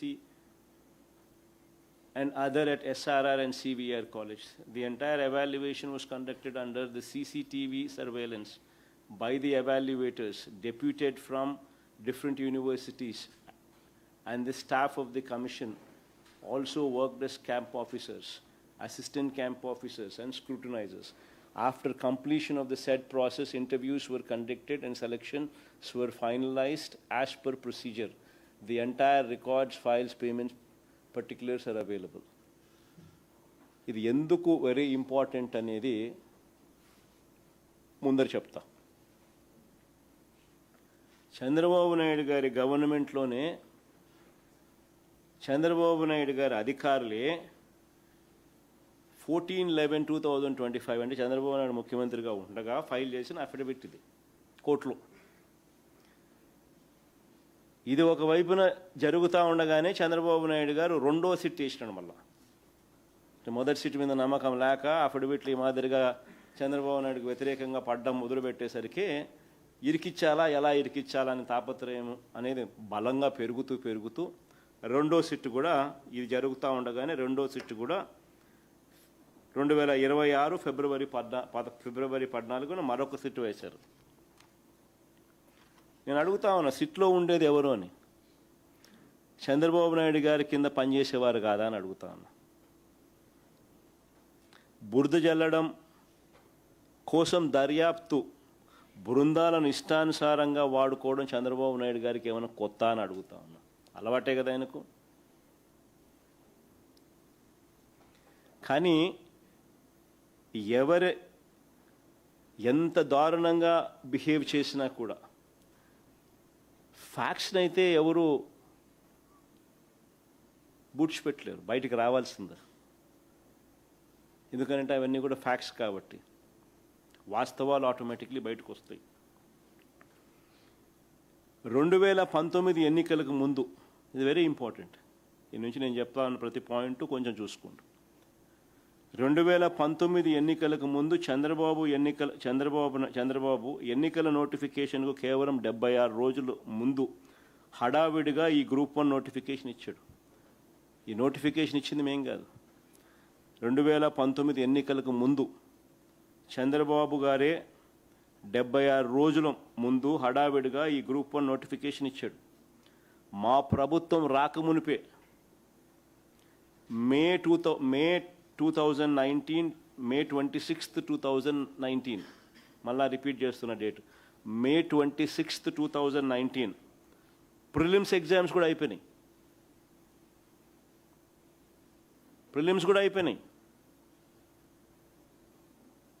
మా గవర్నమెంట్ రాకమునిపే, మా గవర్నమెంట్ వచ్చింది 30th May 2019 మా గవర్నమెంట్ వచ్చింది. అంటే మా గవర్నమెంట్ రాకమునిపే 26th May 2019కే ప్రిలిమ్స్ కూడా అయిపోయినాయి, కండక్ట్ చేసేసినారు.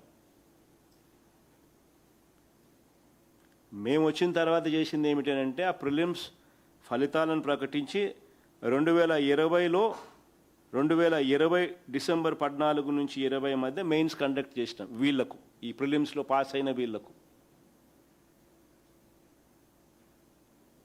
ప్రిలిమ్స్లో పాస్ అయిన వీళ్లకు మెయిన్స్ కండక్ట్ చేయడమే మేము చేసింది.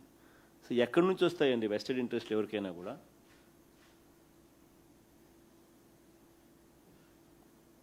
ఎందుకు వస్తాయండి ఎవరికైనా కూడా?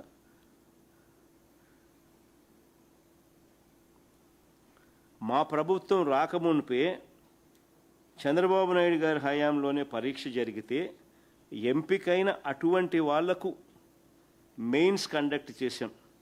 దీనికి రాజకీయ రంగు పులుముతా ఉన్నారు. ఇంకిత జ్ఞానం ఉన్న వాళ్ళు ఎవరైనా కూడా ఇది చేస్తారని అందరూ కూడా ఆలోచన చేయమని అడుగుతా ఉన్నారు. కోవిడ్ పరిస్థితులు తీవ్రంగా ఉన్న సమయం అది. అలాంటి సమయాల్లో ఈ ఫలితాల వెల్లడి ఆలస్యం కాకూడదని అప్పటి ఏపీపీఎస్సీ కమిషన్ డిజిటల్ ఎవాల్యుయేషన్కు వెళ్ళాలని నిర్ణయం తీసుకుంది.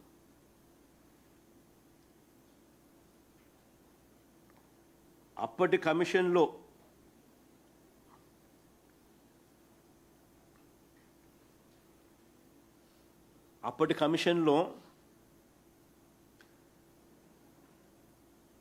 మునుపటి చంద్రబాబు గారి ప్రభుత్వంలోనే నియామకమైన 5 సభ్యులు కూడా దీనికి కన్సెంట్ ఇచ్చినారు. బోర్డులో ఉన్న సభ్యులు కూడా చంద్రబాబు నాయుడు గారు సగం మంది సభ్యులు ఇంకా అప్పుడే 10 మందిలో 5 మంది వాళ్ళే ఉన్నారు. వాళ్ళు కూడా కన్సెంట్ ఇచ్చినారు. డిజిటల్ ఎవాల్యుయేషన్ అంటే ఏందో కాదు. డిజిటల్ ఎవాల్యుయేషన్ అంటే ఏంది? డిజిటల్ ఎవాల్యుయేషన్ అంటే రాసిన ఆన్సర్ స్క్రిప్ట్స్ను స్కాన్ చేసి ఎవాల్యుయేషన్ కోసం ఆన్లైన్లో ఎవాల్యుయేషన్ చేసే వారికి పంపిస్తారు. వాళ్ళు ఆన్లైన్లో మార్కులు వేస్తారు. ఇది డిజిటల్ ఎవాల్యుయేషన్ అంటే. ఇది కూడా కోవిడ్ వల్ల. ఆ రోజుల్లో కోవిడ్ పరిస్థితులు ఏమిటి, ఎంత సీరియస్గా ఉన్నాయనేది మీ అందరికీ కూడా జ్ఞాపకం ఉండే ఉంటుంది. రక్త సంబంధికులు చనిపోతే వారికి అంత్యక్రియలు కూడా నిర్వహించాలంటే బంధువులు సైతం భయపడే పరిస్థితులు అప్పట్లో.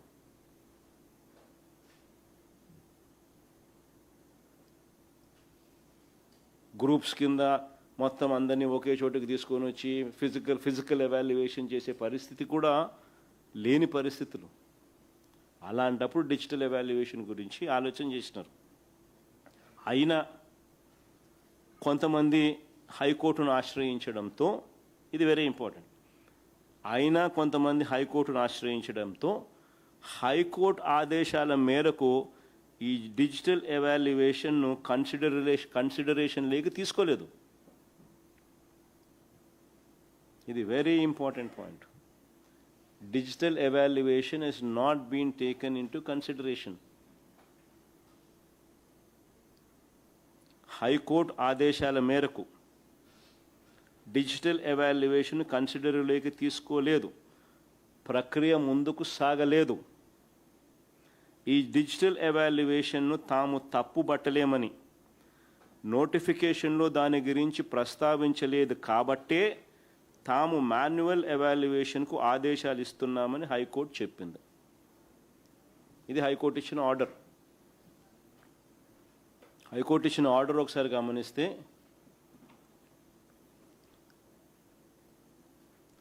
this order will not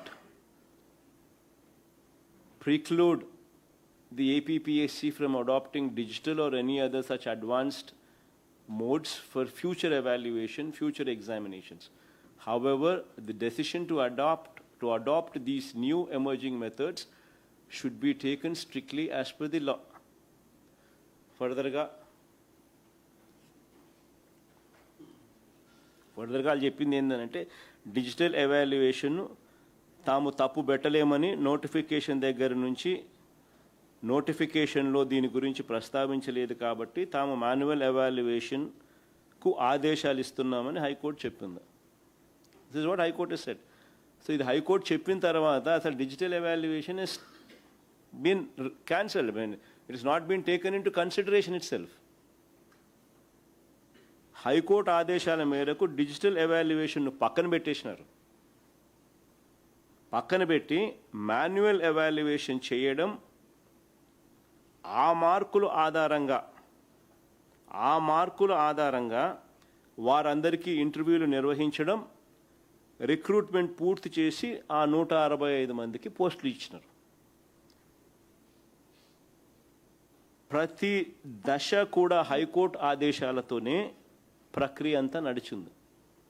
ప్రతి దశలో కూడా హైకోర్టు ఆదేశాలతోనే ఈ ప్రక్రియ అంతా కూడా నడిచింది.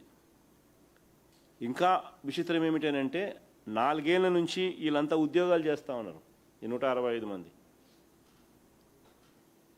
4 ఏళ్ల తర్వాత ఇప్పుడు మళ్ళీ చంద్రబాబు నాయుడు గారు వారిపై విషం కక్కుతున్నాడు.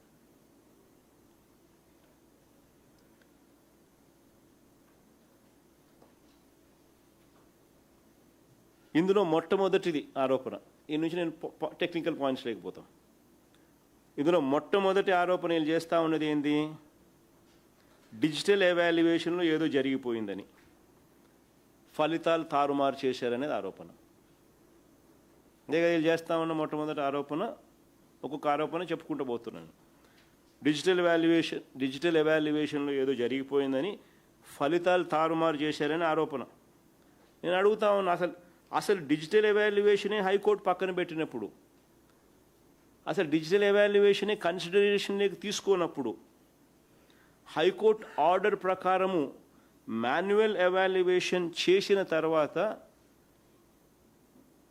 తుది ఫలితాలు ప్రకటించి ఆ తర్వాతనే ప్రక్రియ కొనసాగినప్పుడు అసలు డిజిటల్ ఎవాల్యుయేషన్ అనే మాట ఎందుకు వస్తూ ఉంది?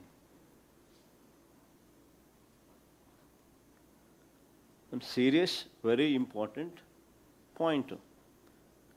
అసలు డిజిటల్ ఎవాల్యుయేషన్ కన్సిడరేషన్లోకి తీసుకున్నప్పుడు, హైకోర్టు ఆదేశాల మేరకు దాన్ని పక్కన పెట్టేసినప్పుడు, హైకోర్టు ఆదేశాల మేరకు ఫిజికల్ మాన్యువల్ ఎవాల్యుయేషన్ ఆధారంగా ఫలితాలు ప్రకటించినప్పుడు,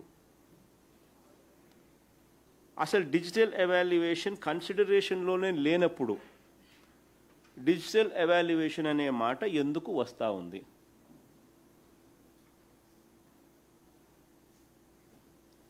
దిస్ ఇస్ నెంబర్ 1 పాయింట్. రెండో పాయింట్, రెండో ఆరోపణ, గ్రూప్ 1 ఎవాల్యుయేషన్కు సంబంధించి హాయ్లాండ్లో ఏదో జరిగిపోయింది, అదే పనిగా ఒక అబద్ధాన్ని పదే పదే ప్రచారం చేస్తూ ఉన్నారు. ఇది హాయ్లాండ్ అంట, ఆ హాయ్లాండ్లో ఏదేదో జరిగిపోయిందని పదే పదే ప్రచారం చేస్తూ ఉన్నారు. ఈ రెండో ఆరోపణ, హాయ్లాండ్లో జరిగిన ప్రక్రియకి ఫైనల్ ఎవాల్యుయేషన్ అండ్ సెలెక్షన్కి ఏ విధంగానూ బేరింగ్ లేదు అని అఫీషియల్ డాక్యుమెంట్స్ చాలా స్పష్టంగా చెప్తా ఉన్నాయి. చంద్రబాబు ప్రభుత్వమే, మళ్ళీ చెప్తా ఉన్నాను, చంద్రబాబు ప్రభుత్వమే నవంబర్ 11న 2025లో హైకోర్టుకు సమర్పించిన అఫిడవిట్ కూడా ఒకసారి చూద్దాం. ఇది చంద్రబాబు నాయుడు గవర్నమెంట్ 14/11/2025, ఆయన ప్రభుత్వమే, ఆయన అధికారులు కోర్టుకు సమర్పించిన అఫిడవిట్లో క్లాస్ నెంబర్ 15 ఒకసారి చూడండి. I submit that the manual evaluation camp was conducted in 3 camps, among them 2 in the premises of APPSC and other at SRR and CVR College. Highland ledu. The entire evaluation was conducted under CCTV surveillance by the evaluators deputed from different universities, and the staff of the commission also worked as camp officers, assistant camp officers and scrutinizers. After completion of the said process, interviews were conducted and selections were finalized as per due procedure. దాని అర్థం ఏంటి? దాని అర్థం clear కట్గా ఒకటి digital evaluation అనేది లేదు అనేది పక్కకి వెళ్ళిపోయింది, పక్కన పెట్టేసినారు. తర్వాత మాన్యువల్ ఎవాల్యుయేషన్ ఆధారంగానే చేసినారు అనేది క్లియర్గా ఎస్టాబ్లిష్ అవుతూ ఉంది. ప్లస్ హాయ్లాండ్ అనేది టాపిక్కే కాదు, అప్రస్తుతం manual evaluation was conducted in the premises of APPSC and other at SRR and CVR College అని క్లియర్గా రాసినారు. సో హాయ్లాండ్ అప్రస్తుతమే, డిజిటల్ ఎవాల్యుయేషన్ అప్రస్తుతమే. ప్రస్తుతం ఏమిటి అని అంటే మాన్యువల్ ఎవాల్యుయేషన్ జరిగిందని, డ్యూ ప్రాసెస్ ఫాలో అయినారని, మాన్యువల్ ఎవాల్యుయేషన్లో కూడా CCTV కెమెరాలు పెట్టి మరీ చేసినారని. ఆ మాన్యువల్ ఎవాల్యుయేషన్ కూడా APPSCలోనూ SRR అండ్ CVR కాలేజెస్లోనూ జరిగినాయనేది ప్రస్తుతం. సో మిగతావన్నీ అప్రస్తుతం. ఇక మూడో పాయింట్, జవాబు పత్రాల్లో ఏదో ట్యాంపరింగ్ జరిగిందని. జవాబు పత్రాల్లో ఎలాంటి ట్యాంపరింగ్ జరగలేదని. అసలు నేను ఇక్కడ ఈ పాయింట్కి పోకమునుపు ఇంకో పాయింట్ చెప్తాను. CCTV ఫుటేజీలు పెట్టి ఏకంగా చేసినారు. CCTV ఫుటేజ్ సర్వేలెన్స్తో ఈ మాన్యువల్ ఎవాల్యుయేషన్ జరిగింది. నేను అడుగుతాను, ఇంతకుముందు చంద్రబాబు నాయుడు ఎప్పుడైనా చేయించినాడు? చంద్రబాబు నాయుడు గతంలో జరిగిన APPSC ఎగ్జామ్స్లో 2016లో చేసినాడు, 2017లో చేసినాడు. ఆయన CCTVలు ఉన్నాయి ఎక్కడన్నా? నేను అడుగుతా ఉన్నా. అంటే ఏ స్టేజ్కు వీళ్ళు పోయి ఎంత బాగా చేసినా కూడా గౌతమ్ సవాంగ్ అనే వ్యక్తి చాలా అంటే చాలా ఎఫిషియెంట్ పర్సన్. వీళ్ళంతా IAS, వీళ్ళంతా IPS ఆఫీసర్లు. వీళ్ళంతా ఏ ఊరికే ఎలా టప్ప మనుషులుగా అడిషనల్ డీజీలు ఈ లెవెల్ మనుషులు అందరు వీళ్ళంతా. అంటే ఒక ప్రాసెస్ను ఇంకా స్ట్రీమ్లైన్ చేయడం కోసం గతంలో చెయ్యని విధంగా వీళ్ళు ఇంకా ఫోకస్డ్గా చేసినారు. CCTV ఫుటేజీలు పెట్టి ఇంకా రకరకాల. చంద్రబాబు నాయుడు గతంలో జరిగిన APPSC పరీక్షల్లో కూడా CCTVలు లేవు. ఇన్ని వాస్తవాలు. ఈ మాన్యువల్ ఎవాల్యుయేషన్ క్యాంప్స్లో ఏ క్యాంపులో ఉన్నది చెప్పండి CCTV ఫుటేజ్, CCTV సర్వేలెన్స్? ఎప్పుడు జరగల. ఓకే, మూడో పాయింట్, జవాబు పత్రాల్లో ఏదో ట్యాంపరింగ్ జరిగిందని. జవాబు పత్రాల్లో ఎలాంటి ట్యాంపరింగు జరగలేదని, అవి చెక్కు చెదరకుండా ఉన్నాయని ఫోరెన్సిక్ ఆడిట్లో అది తేలింది అని స్వయంగా సిట్ రిపోర్ట్లో చెప్పిన తర్వాత కూడా ఈ విషయ ప్రచారం చేస్తూ ఉన్నారు. ఇది వాళ్ళ SIT report. The SIT investigation revealed no evidence of alteration or substitution of the original answer scripts, and the reported barcode mismatches appear to be attributable to human error during handling or technical errors in the scanning indexing process. As the handwriting remained consistent with the scanned copies and the CFSL ante Central Forensic Science Laboratories, Forensic Science Laboratory అది CFSL examination detected no discrepancy. ఎలాంటి ట్యాంపరింగు జరగలేదు అని ఏకంగా CFSL central forensic science laboratory ధృవీకరించిందని కూడా సిట్లో రాసినారు. మరి ఎందుకు ఈ విష ప్రచారం చేస్తూ ఉన్నారని అడుగుతా ఉన్నా. కేవలం అబ్బ కొడుకును కాపాడుకునే దానికోసం, అంతకని ఇంకా వేరేదేమి ఇంకా నాకు కనపడ్డం. ఓఎంఆర్ ఎవాల్యుయేషన్ స్లిప్పుల్లో ఎలాంటి మార్పులు చేర్పులు లేవని, ఇదే ఇంకా ఫర్దర్గా సిట్ రిపోర్ట్ చూడండి ఒకసారి. ఓఎంఆర్ ఎవాల్యుయేషన్లో ఎలాంటి మార్పులు చేర్పులు లేవని, జవాబు పత్రాల్లో కూడా ఎలాంటి మార్పులు చేర్పులు చోటు చేసుకోలేదని, అభ్యర్థులు సాధించిన మార్కుల పైన వారి ర్యాంకుల పైన ఎలాంటి ఇంపాక్ట్ కూడా చూపలేదని స్వయంగా సిట్ చెప్పిన తర్వాత కూడా ఇక ఆర్గ్యుమెంట్ ఎక్కడుందని అడుగుతా ఉన్నాం. సిట్టే వాళ్ళ సిట్లో ఫర్దర్గా వాళ్ళు చెప్పిన మాట, నో వేరియేషన్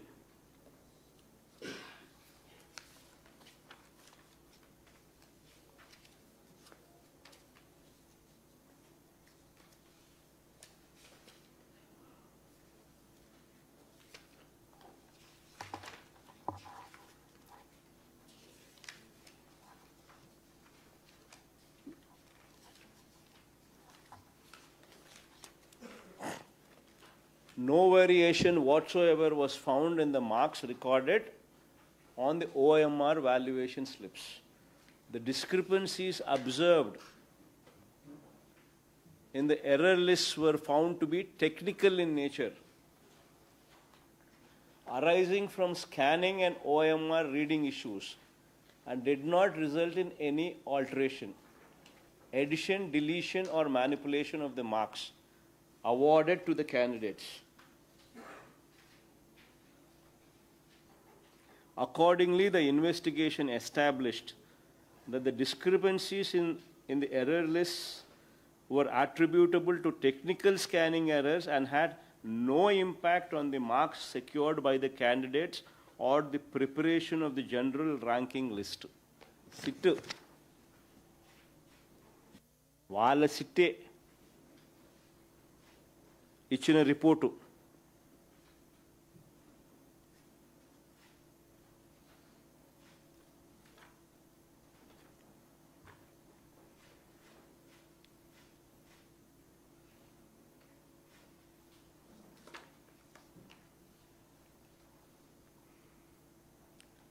ఓఎంఆర్ వాల్యుయేషన్ స్లిప్పుల్లో ఎలాంటి మార్పులు చేర్పులు లేవని, జవాబు పత్రాల్లో కూడా ఎలాంటి మార్పులు చేర్పులు చోటు చేసుకోలేదని, అభ్యర్థులు సాధించిన మార్కుల పైన వారి ర్యాంకుల పైన ఎలాంటి ఇంపాక్ట్ కూడా చూపలేదని స్వయంగా సిట్ చెప్పిన తర్వాత ఇందులో ఆర్గ్యుమెంట్ ఎక్కడుందని అడుగుతాం. 4వ పాయింట్, ఓఎంఆర్ షీట్ల సవరణలు గుర్తు తెలియని అజ్ఞాత వ్యక్తులు చేశారని, వారికి ఎలాంటి అర్హత లేదంటూ లేనిపోని రాస్తున్నారు. చంద్రబాబు నాయుడు, ఆయనకు సంబంధించిన ఈనాడు, ఒక ఆంధ్రజ్యోతి, ఓ TV5, అందరూ దొంగలే. వీళ్ళే తప్పు చేస్తారు, వీళ్ళే ఏలెత్తి వేరే వాళ్ళ మీద చూపిస్తారు.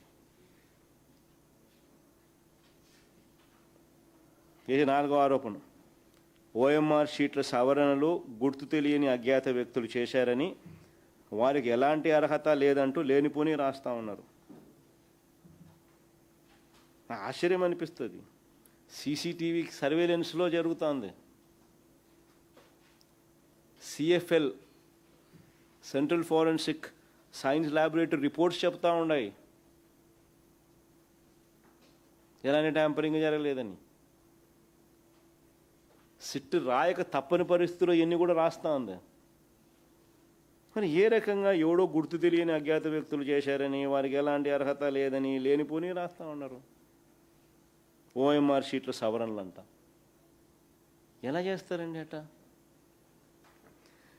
కానీ ఇదే సిట్ నివేదిక రిపోర్ట్లో, ఇదే సిట్స్ నివేదిక దీనికి సంబంధించి ఏం రాసినారు? Accordingly, the SIT examined the concerned examiners and showed them the respective OMR valuation slips containing such corrections. Most of the examiners confirmed that the corrections had in fact been made by them during the course of evaluation. They stated that although the corrections were made by them, they had inadvertently omitted to affix their initials against some of the corrections.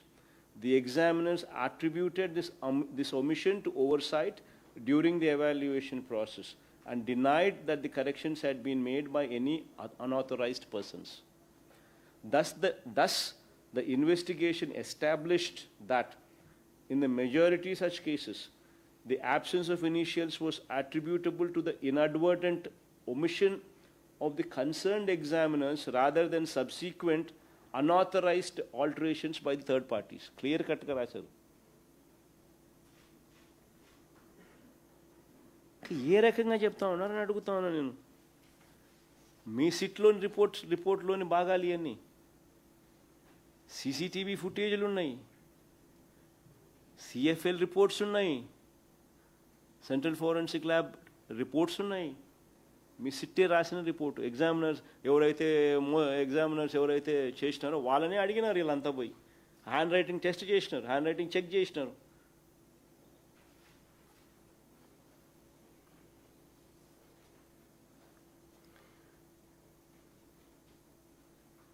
SIT నివేదికలో ఎగ్జామినర్సే సవరణలు చేశారని బయట వ్యక్తులు మార్చే అవకాశం కూడా లేదని క్లియర్గా చెప్పినారు.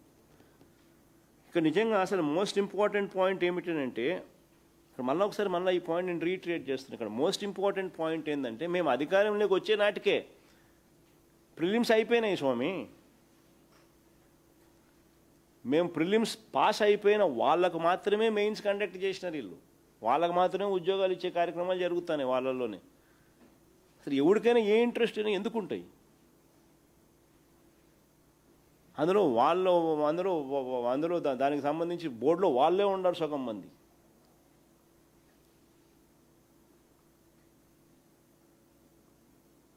ఎవడైనా ఎందుకు చేస్తారు? ఆయన చేసేవాళ్ళు ఇక్కడ చేసేవాళ్ళంతా వీళ్ళంతా ఏమన్నా చిన్నోళ్ళ, ఏమన్నా పెద్ద పెద్ద ఆఫీసర్లు ఈ పక్క కూడా.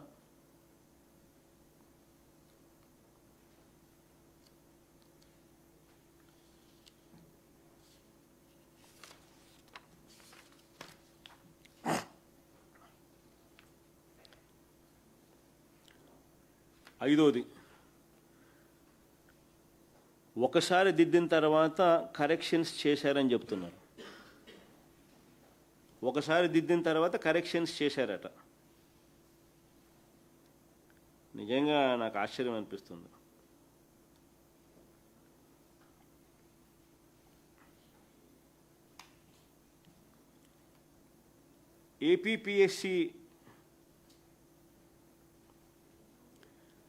ఏపీపీఎస్సి పేపర్లో ఎవాల్యుయేషన్ అనేది నిజంగా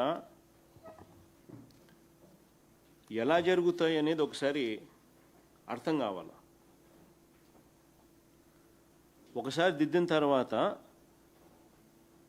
కరెక్షన్స్ చేశారంట, తప్పంట. స్వామి, అసలు కరెక్షన్స్ చేయడం కోసమే ఒక ప్రక్రియ అనేది ఉంది. స్టూడెంట్కు, క్యాండిడేట్కి ఏదైతే ఎగ్జామ్ రాస్తారో ఆ రాసిన క్యాండిడేట్కి నష్టం జరగకూడదని మల్టిపుల్ చెక్స్ ఉంటాయి, మల్టిపుల్ లేయర్స్లో కరెక్షన్స్ చేస్తారు. ఇది యూపీఎస్సీ అయినా కానీ ఏపీపీఎస్సీ అయినా కానీ ఇది ఒక ప్రక్రియ. లేకపోతే ఎవడో ఒక ఎగ్జామినర్ తప్పు చేస్తే అది స్టూడెంట్కు నష్టం జరగకూడదు కదా. సో మల్టిపుల్ లేయర్స్ ఉంటాయి. It's process. ఏపీపీఎస్సి పేపర్ల ఎవాల్యుయేషన్ అనేక దశలు, అనేక మంది బాధ్యులు ఉంటారు. ఒక క్యాంప్ ఆఫీసర్ ఉంటాడు, ఆయన కింద అసిస్టెంట్ క్యాంప్ ఆఫీసర్ ఉంటాడు, ఆయన కింద ఎగ్జామినర్ ఉంటాడు. ఎగ్జామినర్ చేసిన ఎవాల్యుయేషన్ పరిశీలించడానికి ఒక స్క్రూటనైజర్ ఉంటారు. వీళ్ళందరి మీద ఒక చీఫ్ ఎగ్జామినర్ ఉంటాడు. ప్రతి జవాబు పత్రాన్ని వీళ్ళంతా చూస్తారు. జవాబు పత్రం వీళ్ళందరి దగ్గరకు వెళ్తుంది. ప్రతి ఒక్కరూ దాన్ని పరిశీలిస్తారు. క్యాండిడేట్కు నష్టం జరగకుండా ఎక్కడైనా తప్పులు జరిగితే సరిదిద్దాల్సిన చోట వీళ్ళంతా సరిదిద్దుతారు. ఈ దిద్దుబాట్లన్నీ కూడా కంట్రోల్ బండిల్ స్లిప్పుల్లో నమోదవుతాయి. ప్రతి ఒక్కరి సంతకాలు ఉంటాయి. ఇది డిస్ప్లే చేయమా, ఇది కంట్రోల్ బండిల్ స్లిప్పు. ప్రతి ఒక్కరి సంతకాలు ఉంటాయి. ఈ దిద్దుబాట్లన్నీ కూడా ఇక్కడ గమనిస్తే ఇక్కడ corrections, the number of corrections అని, ఇది ఒక ప్రొసీజరు. ఆ తర్వాత సంతకాలు, signature of the examiner, signature of the chief examiner, signature of the scrutinizer, ఇవన్నీ పెడతారు.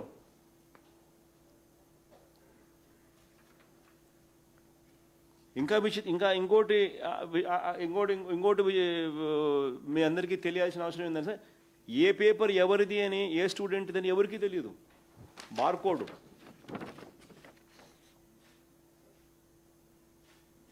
అసలు ఎగ్జామ్ కరెక్ట్ చేసే ఎగ్జామినర్కి అసలు తెలియని కూడా తెలియదు ఈ పేపర్ ఎవరిదని. స్టూడెంట్ పేరు ఉండదు, బార్కోడ్ ఉంటుంది అంతే.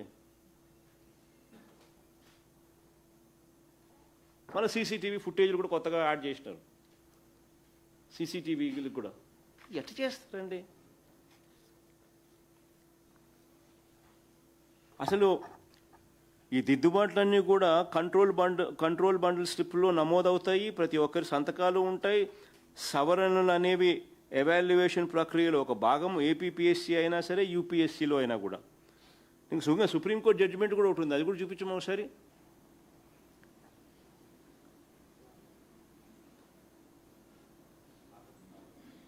ఉంటుందా ఏమైనా? సుప్రీంకోర్టు జడ్జిమెంట్ కూడా ఉంటుంది కదా ఏమన్నా?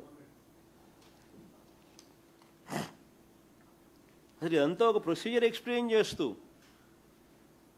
ఈ చీఫ్ ఎగ్జామినర్ ఎవరైతే ఉన్నారో చీఫ్ ఎగ్జామినర్ డ్యూటీని కూడా చెప్తూ, చీఫ్ ఎగ్జామినర్ కూడా last authority to even also make corrections. Supreme court judgement also. Procedure ఊరికి వక్రీకరించాలని చెప్పి, దానికి ఏదో అపోహలు క్రియేట్ చేయాలని చెప్పి, రొటీన్గా జరిగే ప్రొసీజర్ను ఏదేదో తప్పులు జరిగినట్టుగా భూతద్దం పెట్టి మ్యాగ్నిఫై చేసి తప్పులు జరిగినాయి అన్నట్టుగా బండలేయడం చేసే కార్యక్రమం ఎంత మటుకు సబబని అడుగుతా ఉన్నా నేను. 6వ పాయింట్, రిటర్న్ టెస్ట్లో తక్కువ మార్కులు వచ్చిన వారికి ఇంటర్వ్యూలో ఎక్కువ మార్కులు వచ్చాయని మరొక వక్రీకరణ. నేను చంద్రబాబు నాయుడు గట్టిగా అడుగుతా ఉన్నా, చంద్రబాబు నాయుడు సవాలు ఇసురుతా ఉన్నా. ఆయన గత హయాంలో జరిగిన ఏపీపీఎస్సీ మొత్తం ఫలితాలను బయట పెట్టగలడా? ఇంటర్వ్యూలో ఎన్ని మార్కులు వచ్చినాయి, రిటర్న్ టెస్ట్లో ఎన్ని మార్కులు వచ్చాయని చెప్పి డిఫరెన్షియేట్ చేస్తూ చూపించగలడా? ఛాలెంజ్ చేస్తా ఉన్నా. అసలు కథ పూర్తిగా అందరికీ తెలిసిపోతుంది. నిజంగా అసలు ఏపీపీఎస్సీలో ఒక రిఫార్మ్స్ తీసుకొచ్చింది నిజంగా ఎక్కడైనా జరిగింది అని అంటే మా గవర్నమెంట్లోనే గర్వంగా కూడా చెప్పగలుగుతాం. ఎందుకంటే గౌతమ్ సావంగ్ అనే వ్యక్తి he was very decent man. ఒక రిఫార్మ్స్ తీసుకొచ్చే దాంట్లో అందరికన్నా అడుగులు ముందుకేస్తున్నాడు ఆయన. I appreciate that person also. In fact ఎలాంటి రిఫార్మ్స్ వచ్చినాయనంటే అసలు ఏపీపీఎస్సీ రిక్రూట్మెంట్ విప్లవాత్మక సంస్కరణలు తీసుకొచ్చినారు. ఏపీపీఎస్సీ ఎగ్జామ్ సెంటర్స్లోను, ఎవాల్యుయేషన్ సెంటర్స్లోను చరిత్రలో ఎప్పుడూ ఇంతకు ముందు జరగని విధంగా సీసీ కెమెరాలు తీసుకొచ్చినాం. మా ప్రభుత్వ హయాంలోనే అది స్టార్ట్ అయింది. ఫేషియల్ రికగ్నిషను బయోమెట్రిక్తో థంబ్ ఇంప్రెషన్ తీసుకున్న తర్వాతనే ఎగ్జామ్ హాల్స్లోకి ప్రవేశం కల్పించేవాళ్ళం. స్టూడెంట్ ఎవడన్నా కూడా నీ పేరుతో ఇంకోడో స్టూడెంట్ రాసే పరిస్థితిని కూడా ఎక్కడ జరిగేది కాదు. ఫేషియల్ రికగ్నిషన్ తీసుకొచ్చినారు, థంబ్ ఇంప్రెషన్ తీసుకొచ్చినారు. 2 అయిన తర్వాతనే ఎగ్జామినేషన్ సెంటర్లోకి స్టూడెంట్ అపేర్ అవుతాడు. తొలిసారిగా ప్రతి పరీక్ష హాల్లో సీసీ కెమెరాలు తీసుకొచ్చినారు. గతంలో ఎప్పుడూ కూడా ఇంత పారదర్శకంగా పరీక్షలు నిర్వహించలేదు. ఇన్ఫ్యాక్ట్ మనం తీసుకొచ్చిన తర్వాతనే యూపీఎస్సీలో కూడా ఇవే వాటిని అనుసరించడం మొదలుపెట్టినారు, ఇవే పద్ధతులు. ఆల్ దీస్ ఆర్ సంస్కరణలు. ఇన్ఫ్యాక్ట్ రిక్రూట్మెంట్లో ఈ ఇంటర్వ్యూస్ అనేటి ఎంత సంస్కరణలు తీసుకొచ్చినారనంటే వైఎస్ఆర్సీపీ రాకమునుపు ఏపీపీఎస్సీ సెలక్షన్కు సంబంధించి ఒకటే ఇంటర్వ్యూ బోర్డు. ఇది బాగా అందరు వినండి. ఇది వైఎస్ఆర్సీపీ నిజంగా ప్రభుత్వం ఎంత సిన్సియర్గా ఎంత ట్రాన్స్పరెంట్గా చేసిందన్న దానికి నిదర్శనం. వైఎస్ఆర్సీపీ ప్రభుత్వం రాకమునుపు ఏపీపీఎస్సీ సెలక్షన్స్కు సంబంధించి ఒకే ఇంటర్వ్యూ బోర్డు. అందులో ఒకరు మాత్రమే సివిల్ సర్వీసెస్ అధికారి, అందులో ఒకరు మాత్రమే సివిల్ సర్వీసెస్ అధికారి ఆ బోర్డులో కూడా. కానీ మేము వచ్చిన తర్వాత 3 ఇంటర్వ్యూ బోర్డులు పెట్టినాం. పెట్టడమే కాకుండా మొత్తంగా 24 మంది ఐపీఎస్ ఐఏఎస్ అధికారులు ఇంటర్వ్యూలు చేసేవాళ్ళు. 24 మంది, ఒకరు కాదు, గతంలో మాదిరిగా ఒకరు కాదు బోర్డు మెంబర్. 24 మంది ఐపీఎస్ ఐఏఎస్లు ఇంటర్వ్యూలు చేశారు. ఒక బోర్డు కాదు, 3 బోర్డులు. దీంతో పాటు రాష్ట్రంలోని వివిధ యూనివర్సిటీలకు చెందిన 6 వీసీలు కూడా ఇంటర్వ్యూలు చేసిన వారిలో ఉన్నారు. ఏ ఇంటర్వ్యూ, ఇది మోస్ట్ ఇంపార్టెంట్, ఏ ఇంటర్వ్యూలో ఏ బోర్డు మెంబర్ ఉన్నారో కూడా తెలియకుండా జంబ్లింగ్ పాటించినారు. అసలు క్యాండిడేట్కే తెలియదు అసలు ఏ బోర్డు లేకపోతున్నాడు, ఆ బోర్డులో ఎవరున్నారని. This is revolution. ఏ ఇంటర్వ్యూలో ఏ బోర్డు మెంబర్ ఉన్నారో కూడా తెలియకుండా జంబ్లింగ్ పాటించారు. అంత పగడ్బందీగా ఎంపిక జరిగింది. ఇప్పుడు చంద్రబాబు నాయుడు ఏం చేసినాడు తెలుసా, దీన్ని పక్కన పడేసినాడు.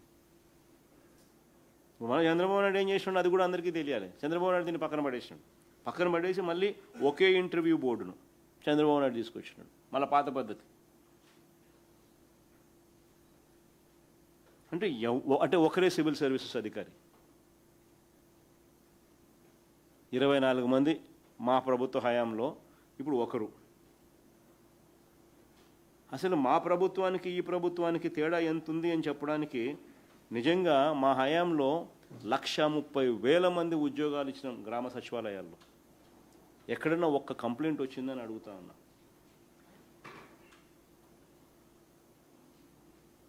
ఎప్పుడన్నా కంప్లైంట్ వచ్చిందని 130,000 ఉద్యోగాలు గ్రామ సచివాలయాల్లో మేము ఇచ్చినాం. చిత్తశుద్ధి, ట్రాన్స్పరెన్సీ అంటే అది. ఇక్కడ చూస్తే 372 మందికి వీళ్ళే జీవోలు ఇచ్చి, వీళ్ళ ఎమ్మెల్యేల సర్టిఫికెట్లు ఇచ్చి, వీళ్ళ ఎంపీలే సర్టిఫికెట్లు ధృవీకరించి ఇష్టం వచ్చినట్టుగా ఏ ఎగ్జామ్ లేకుండా ఉద్యోగాలు ఇచ్చుకుంటూ స్కాములు చేస్తూ ఉన్నారు. 130,000 ఉద్యోగాలు గ్రామ సచివాలయాలు మేము ఇచ్చినాం. ఒక ఆరోపణ వచ్చిందా? వైఎస్ఆర్సీపీ ప్రభుత్వ హయాంలో ఏపీపీఎస్సీ ద్వారా 78 నోటిఫికేషన్లు ఇచ్చి 6,296 పోస్టులు భర్తీ చేసినాం. ఎక్కడైనా ఒక్క కాంట్రవర్సీ అన్న వచ్చిందని అడుగుతా ఉన్నా. మా హయాంలో వైఎస్ఆర్సీపీ 78 నోటిఫికేషన్లు ఇచ్చి 6,296 పోస్టులు ఇచ్చి భర్తీ చేసినాం. ఎక్కడా కూడా వివాదాలు లేవు, కాంట్రవర్సీస్ ఎక్కడా లేవు. మేము ఇచ్చిన దాంట్లో 7 నోటిఫికేషన్ చంద్రబాబు పెండింగ్లో పెట్టినాడు, మరో 2 రద్దు చేశాడు. ఇది చంద్రబాబు నాయుడు గారికి నిరుద్యోగుల మీద ఉన్న ప్రేమ.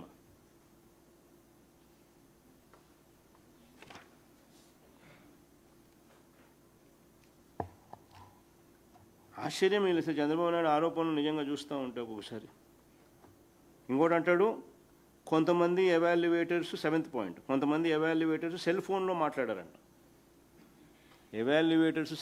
మాట్లాడారంట. ఇవి సీసీ కెమెరాల్లో కనిపించాయంట.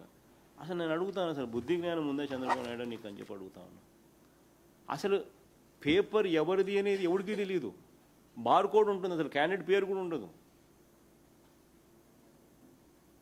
ఎవడి పేపర్ ఎవరు కరెక్ట్ చేస్తున్నారో అని. మరి ఏం మాట్లాడుతున్నాడు ఈ మనిషి?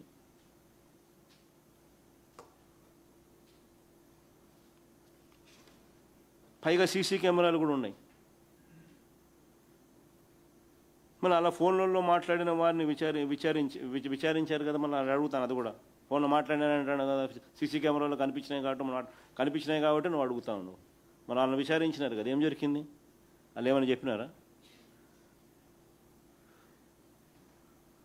అసలు బార్ కోడ్ ఉంటుంది, అసలు ఎవడి పేపర్ ఎవడిదో ఎవడికి తెలియదు. పైగా సీసీ కెమెరాలు. నీకు వక్రీకరణకైనా హద్దు పొద్దు అనేది ఎక్కడైనా ఉండాలి. నేను చంద్రబాబు నాయుడు గారిని గట్టిగా అడుగుతాను, చంద్రబాబు నాయుడు గారు, నువ్వు నీ కొడుకు ఇద్దరికి సవాల్ విసురుతాను. ఈ డిఎస్సి మా హయాంలో జరిగిన నువ్వు ఆరోపణ చేస్తావు, ఆ డిఎస్సి రెండు సిబిఐకి మేము రెడీ. మేము తప్పు చేయలేదు కాబట్టి నేను రెడీ అంటాను. నేను రెడీ అంటాను, నువ్వు రెడీనా? ఛాలెంజ్. చంద్రబాబు నాయుడు గట్టిగా అడుగుతాను, ఆయన కొడుకుని ఇద్దరిని.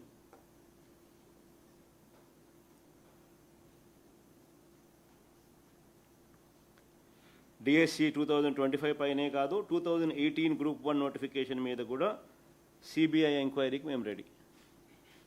మేము తప్పు చేయలేదు కాబట్టి తలెత్తుకొని గట్టిగా అడుగుతున్నాం, నువ్వు రెడీనా అని అడుగుతాను. రెడీ అయితే వెంటనే లెటర్ రాసి.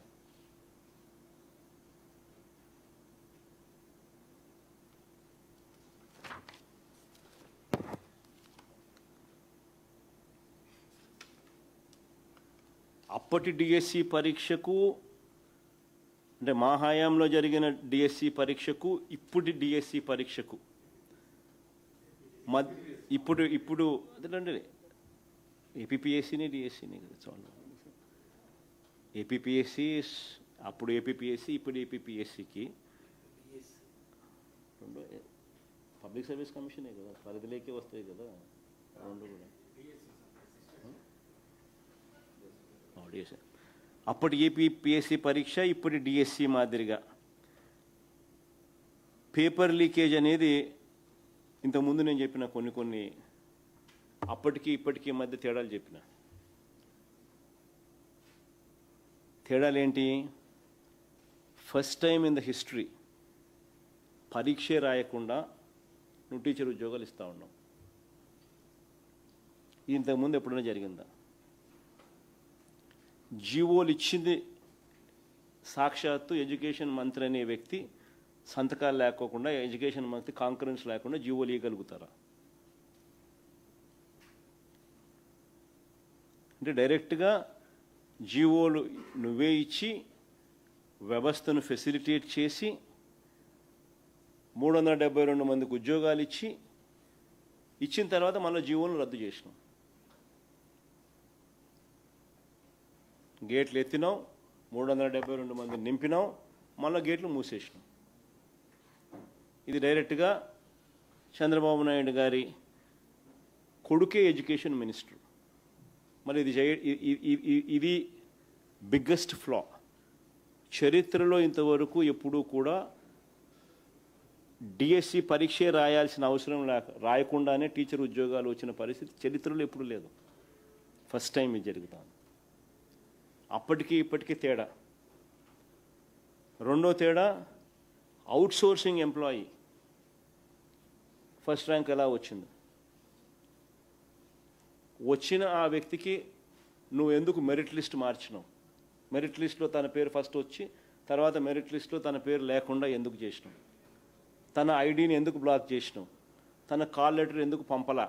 తనకు ఉద్యోగం ఎందుకు ఇవ్వాలా? అంటే లీక్ అయిందని క్లియర్ కట్గా ఎస్టాబ్లిష్ అవుతా ఉన్న ఫ్యాక్ట్స్. బేరసారాలు జరిగినట్టుగా క్లియర్గా ఆడియో వీడియోలు కనిపిస్తూ ఉన్నా కూడా నువ్వు తీసుకున్న యాక్షన్ ఏంది? కనీసం టెలిఫోన్ నెంబర్ కనిపిస్తూ ఉన్నా కూడా సస్పెక్ట్ అని రాస్తావే తప్ప పేరు రాయలా. అంటే నిర్వీర్యం ఎలా చేస్తున్నావు అనే దానికి నిదర్శనం. స్టేషన్ బెయిల్ ఇచ్చి పంపిస్తావు, అరెస్టులు లేవు, యాక్షన్ లేదు. మరో కేసులో ఏకంగా 14 లక్షలు డబ్బు ట్రాన్స్ఫర్ ఎవరికి చేసినారో డబ్బు ట్రాన్స్ఫర్ జరిగినా కూడా ఆ మనిషిని అరెస్ట్ చేయరు, విచారణ చేయరు. సో క్లియర్ కట్గా అప్పటికి ఇప్పటికీ తేడా. మీ పర్సనల్ ఇన్వాల్వ్మెంట్స్ అన్ని క్లియర్గా ఉన్నాయని క్లియర్గా అర్థమవుతాం. అప్పట్లో అసలు అది అది అది అప్పట్లో అధికారులు అసలు ఏపీపీఎస్సీ అనేది it's independent body, autonomous body. అందులో పెద్ద పెద్ద ఆఫీసర్లు అందరూ దాంట్లో ఉండి ఎగ్జామ్స్ కండక్ట్ చేస్తారు.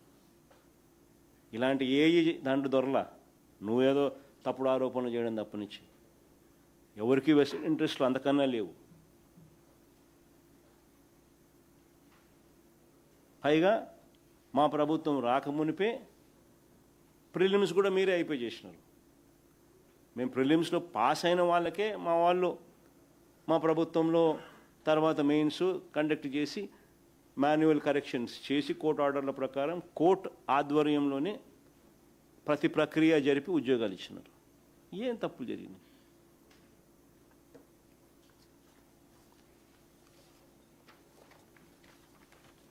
బేసిక్లీ ఈ రెండు విషయాలు ఈరోజు సుదీర్ఘంగా చెప్పడం జరిగింది.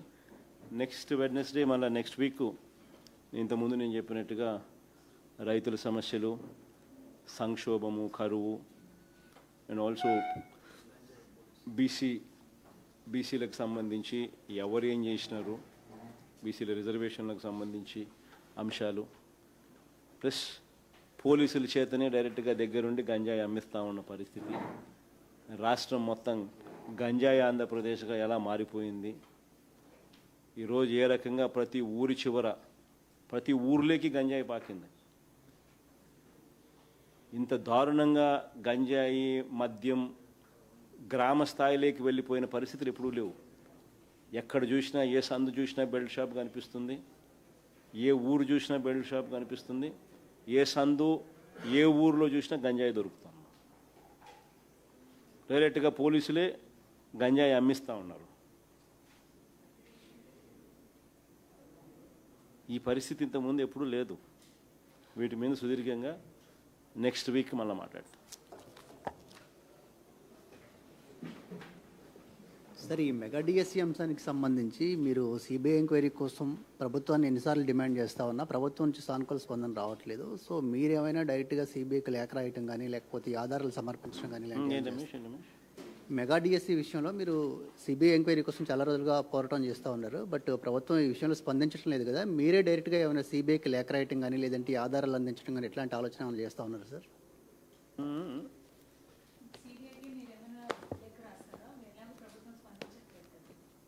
కోర్టులోనే వేసినామా, పిటిషన్ వేసినాం కోర్టులోనే.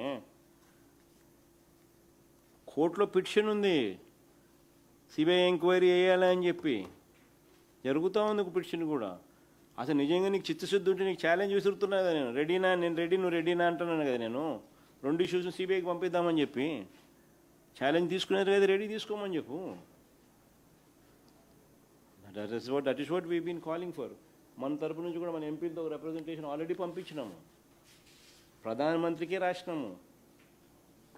దీని మీద సిబిఐ ఎంక్వైరీ వేయాలా అని చెప్పి ఏపీ ఈ డిఎస్సి మీద. ఆ కాపీ కూడా మీకు పంపిస్తావు సార్, చూడండి ఒకసారి మీరు కూడా ఒకసారి కాపీ పంపించినాం ఒకసారి. డిఎస్సి రాసిన మనం డిఎస్సి విషయంగా మన ప్రధానికి, హోంమంత్రికి అందరికీ రిప్రజెంట్ చేసినాం. మన ఎంపీలు పోయి ఇచ్చినారు. ఆ కాపీ కూడా మీకు కూడా ఇస్తారు, తీసుకోండి ఒకసారి. Sir, recently the Chief Minister said fiscal deficit is a myth. What are your reflections on that? Because when you take debt and run the state, you will run into fiscal deficit. So if it is a myth, what are your reflections? You should question the IQ of the Chief Minister. If someone being in the Chief Minister's post says that fiscal deficit is a myth, then what kind of IQ does he have? Sir, What kind of IQ is that? సరే, నెల 20 నుంచి ఉద్యోగులంతా రోడ్లు ఎక్కుతామంటున్నారు. గత 2.5 సంవత్సరాల నుంచి చాలా ఇబ్బందులు పడుతున్నాం. కరోనా లాంటి సమయంలో కూడాను మేము ఎప్పుడు ఇబ్బంది పడలేదు. ఆత్మగౌరవం దెబ్బతినేలాగా ఈ ప్రభుత్వం వ్యవహరిస్తున్నారు. ఉద్యోగస్తులకు అన్ని రకాలుగా చంద్రబాబు నాయుడు గారు మోసం చేసినారు. ఈరోజు చంద్రబాబు నాయుడు గారు మేనిఫెస్టో ఈరోజు గమనిస్తే అందరికీ ఓపెన్గా ఉండే డాక్యుమెంట్ అది. ఒకసారి మేనిఫెస్టో చూడండి ఒకసారి. ఎన్నికలప్పుడు చంద్రబాబు నాయుడు ఏం చెప్పినాడో ఒకసారి గమనించండి. వస్తూనే ఐఆర్ అన్నాడు, ఐఆర్ ఇవ్వాల. పిఆర్సీ ఉన్న పిఆర్సీ చైర్మన్ను రద్దు చేసినాడు. కొత్త పిఆర్సీని ఇంతవరకు అపాయింట్ చేయాలి. అపాయింట్ చేస్తే రికమెండేషన్ వస్తే జీతాలు పెంచాల్సి వస్తుందని చెప్పి అది కూడా రద్దు చేసినాడు. సో ఐఆర్ లేదు, పిఆర్సీ లేదు, 5 డిఎల్ పెండింగ్. సరెండర్ లీవ్స్ దగ్గర నుంచి మొదలు పెడితే ఏపీజీఎల్ఐ దగ్గర నుంచి ఇటువంటి అన్నీ లెక్కేసుకుంటే దాదాపుగా 35-40 వేల కోట్ల రూపాయలు బకాయిలు ఉన్నాయి.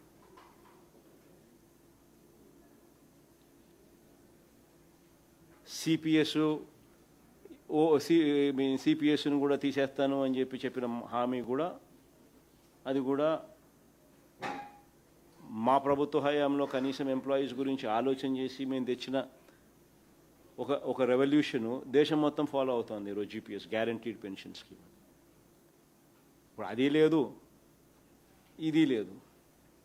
ఈ రకంగా ఎంప్లాయీస్ అనేవాళ్ళు చంద్రబాబు నాయుడు గారి గవర్నమెంట్ మీద సంతోషం వ్యక్తం చేస్తారు. అన్ని రకాలుగా ఎంప్లాయీస్ను ఈరోజు అన్ని రకాలుగా ఎంప్లాయీస్కు నష్టం చేసిన వ్యక్తి చంద్రబాబు నాయుడు గారు. మరోవైపున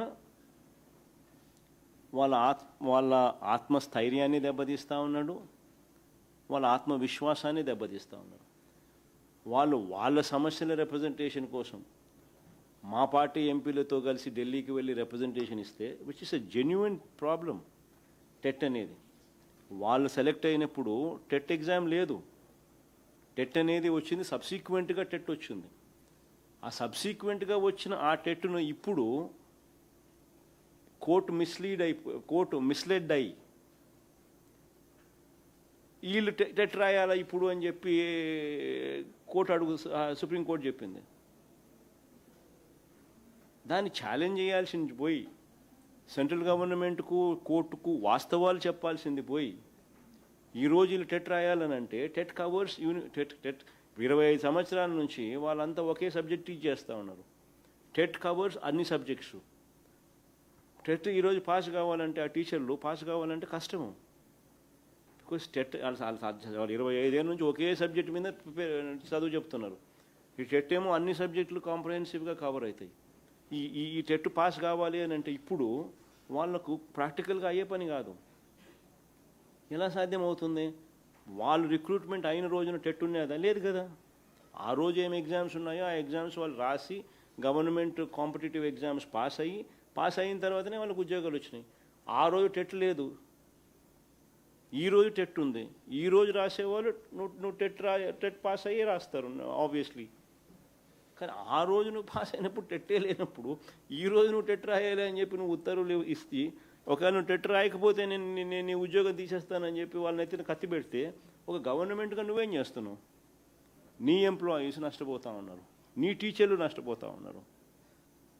ఆ టీచర్లను కాపాడాల్సిన బాధ్యత నీది కాదా?